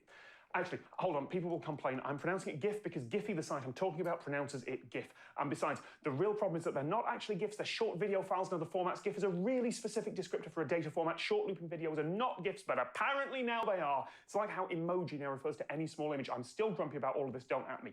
Anyway, at the end of 2019, Giphy briefly removed its many, many GIFs of the child from The Mandalorian, a creature designed to be so adorable that I can only assume the design came directly from Disney's merchandising team. Those GIFs were removed because of what Giphy described as confusion about certain content. I guess they got a legal letter from someone at Disney before Disney realised what a PR disaster it would be to stop the internet having immediate access to Baby Yoda. But the Guardian article about that brief takedown has a really interesting final line. Images in GIFs are widely understood to fall under the fair use exception. Notice how that's phrased. Widely understood. There has never been a court case about this. Are GIFs fair use? I actually think that if some company got a bee in their bonnet, the same way they did about Napster 20 years ago, and if they insisted on litigating all the way to court, it is entirely possible that a judge would go, no. GIFs aren't a parody, they're not criticism, they're not transformative, they're not fair use. Giphy's entire product, the GIF economy, is based on systematic copyright infringement. Pay the money, shut it down. In practice, of course, it wouldn't get that far. Giphy would accept a cease and desist and take down what was complained about. It's just easier because remember, Giphy has an enormous office in New York with catered lunches and arcade games for more than 100 employees, based on a business model that is arguably copyright infringement. I am amazed that no big media corporations have looked at their money and gone, we can sue them for that. In the same way, uploading video game footage to YouTube is widely understood to be okay, but that's questionable. Maybe if it's something like Minecraft, where there's a lot of original work, it could be. And besides, the license agreement that you accept when playing Minecraft allows streaming and most YouTube videos. But if it's just a video of cutscenes or following roughly the same sequence of events that every player would follow, it's a bit like putting up a video of you watching a TV show. We've seen companies decide in the past that actually they don't want videos of their games online. It is very easy to make the argument that online streaming of games affects sales. And the impact on sales is a key component in determining whether something is fair use. Sure, the games get some exposure, but exposure doesn't pay the rent. I didn't buy Untitled Goose Game and experience the beautiful artwork and immaculately timed comic set pieces myself. I skipped through a couple of videos so I could get the jokes, and then I moved on. I didn't buy Superliminal either. I just watched a video of someone playing it to get how it works, skipped forward to see how it ends, and then I got on with my life. And I'm glad I did. The game mechanics are clever, but the ending is unsatisfying. Or maybe I just think that because I watched someone else play it. And that someone else who provided a substitute for the original product made money off that, either from advertising or streaming donations. Now, video game streaming might be fair use if you've got someone constantly criticizing and reviewing the work as they play it. Not just talking about it, or not just repeating what they're saying in the game, or saying hi to the chat, like actively criticizing. Maybe. It would be up to a judge to decide, and no one wants any case like that to get to court because somehow we have an entire industry based around something that is very possibly copyright infringement, but which most video game publishers are just going along with. Perhaps because they genuinely think it's a good thing, or perhaps because they've seen the backlash that happens when horrible gamer children are suddenly denied something they think is their right. Like our friend in the corner. Hey, this is transformative. This is definitely... The ironic thing to all of this is that me watching this guy's video is 100% not transformative and is definitely not fair use. Sorry. Fair use. Would you do this to a Marvel movie, though? Oh, mate, they'd sue me for every penny I've got. In the not-too-distant future, next Sunday, AD. In 1988, KTMA-TV in Minneapolis aired the first episode of Mystery Science Theater. The year is 2035. Twitch is a desolate wasteland. Almost every single streamer has been banned. All YouTube Let's Plays have been shut down, save for one brave streamer. The only person to consistently criticize every single game he plays at every single moment he's playing it. And that god gamer is DSP. The only one who could defend his playthroughs of video games as fair use due to the constant criticism he offers at every waking moment of his life.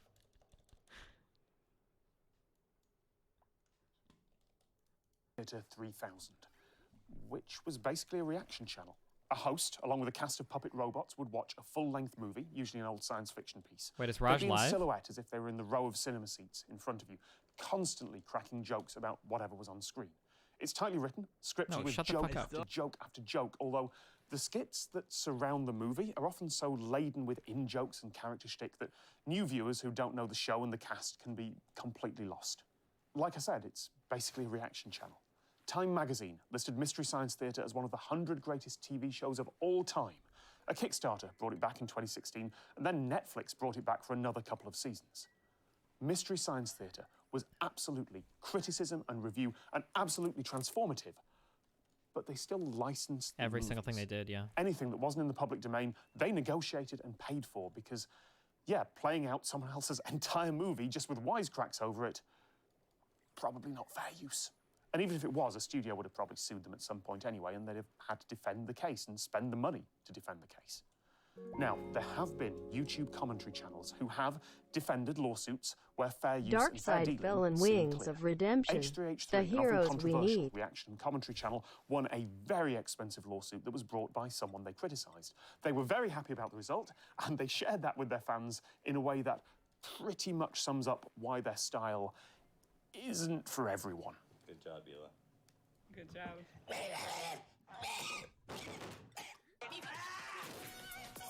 The court even noted that the video was transformative because it responds to and transforms the video from a skit into fodder for caustic, moment-by-moment commentary and mockery.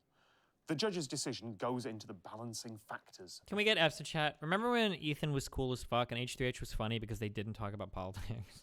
God damn it. Fair use in depth, but the most important bit... My favorite thing that Ethan ever fucking posted on Twitter. Oh my god. Does anybody remember when he was complaining about how horrible YouTube was? So Ethan was complaining that the YouTube ad revenue was crushed, and he posted a picture This is exactly, I'm about to draw you exactly the picture that he posted, okay?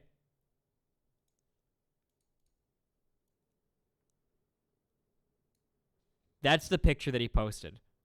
No graphs labeled. No fucking idea what he was even talking. He's like, this is why YouTube sucks now. This is what he posted. This was the entirety of the picture. It was one of the dumbest fucking tweets that I've ever seen in my entire fucking life. Holy shit. Oh, wait, do you have the... Oh, yeah. Nothing cooler than destroying the livelihood of thousands of independent creators, right? Pepsi, Coca-Cola. What the fuck is... What is this? 15,000 likes. 2,000 retweets. What the fuck is wrong with you people?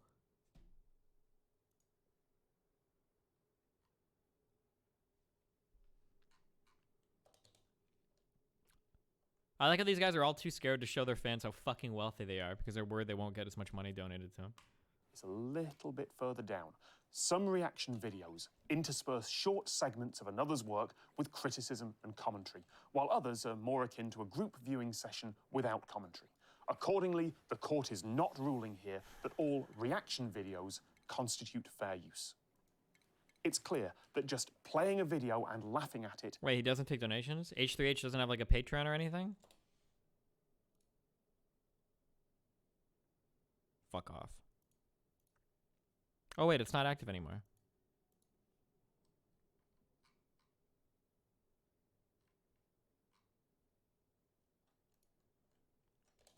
Oh, isn't fair use. Wait, then why would they hide the numbers? It's copyright infringement. The border of fair use is What's somewhere up, in the Eminem? grey area between lazy zero-effort reaction Hi, streams wide people and happy. in-depth, insightful criticism. But it's a fuzzy border. And right now, questions about it can only be settled on a case-by-case basis in an expensive courtroom because, yeah, there is one thread throughout all these examples. Under the current system, it often doesn't matter who's actually in the right. Even if the answer to is it fair use is clear, it's actually about whether you can afford to defend a case. You could be 100% sure it's fair use. But unless you're prepared to spend the time and the money to actually fight that in court, it doesn't matter. Drew. Which brings us to how YouTube worked around this.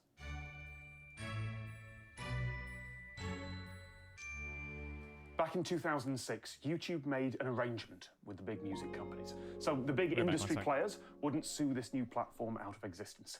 YouTube developed Content ID, which scans every video uploaded and checks it against an enormous database of copyrighted content.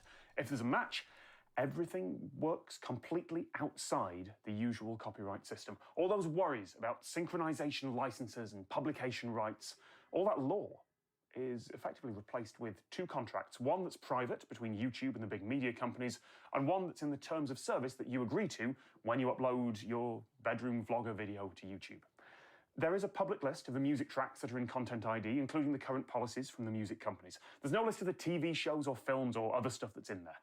Mostly, the copyright owners just put adverts on the video. Sometimes they do block it entirely, but those policies can change at any time, and if you do something they particularly don't like, it doesn't make you immune from lawsuits or from formal takedown notices under a law called the DMCA. They're called copyright strikes by YouTube. Those are still an option for copyright owners. It's just that with very, very few exceptions, they'll take the money from ads instead. Content ID means that video creators, unless they're being so malicious as to attract serious attention, generally don't get sued and don't get DMCA takedowns. They don't have to negotiate a synchronization license for cover songs. Now, some companies, music labels mostly, are also able to manually put Content ID claims on videos that the automated systems miss. That is an avenue for abuse. And so is the manual appeals process that's meant to kick in if the automated systems have flagged something that really is fair use, like a review or a brief incidental snippet of a song that was playing somewhere as you walked by. Often, the appeals process does work, but give a corporation an inch and they'll take a mile. Making decisions about fair use and copyright is meant to be handed over to experienced, trained people who can give nuanced judgments. But from the stories that have come out over the years, it looks like it's mostly subcontracted out to the lowest bidder, with enormous decision-making power given to people whose job is just to run through the backlog of appeals as quickly as possible and make snap decisions, knowing that very few people will actually be able to do anything about the result. I've been a victim of that in the past. A TV channel from Thailand took one of my videos, played it out without permission in one of their big television shows, and then put that entire television show into Content ID. I got a Content ID hit on my original video from them, and that took a long time to sort out. And I never found out, in the end, whether that channel kept their access to Content ID or not, because yes, companies that abuse it should have it taken away from them. But of course, if YouTube does that, then they fall back to the legal default position. DMCA takedowns or lawsuits, either against the creators or against YouTube itself. There are absolutely flaws in Content ID. I am not saying it's perfect. There are hundreds of cases that we could talk about where the system didn't work, and thousands more that never got enough publicity for the world to actually notice them. There are so many edge cases, like the people who got copyright claims on white noise, just on the sound of static, because the system wasn't originally built to deal with white noise. Or the people who do in-depth music theory analysis of songs, very likely fair use, but still getting manual Content ID claims. But I don't think Content ID is broken. It's a reasonable stopgap. Host It works RAJJ. almost all the time. That video of a couple's first dance at a wedding, uploaded by the father of the bride.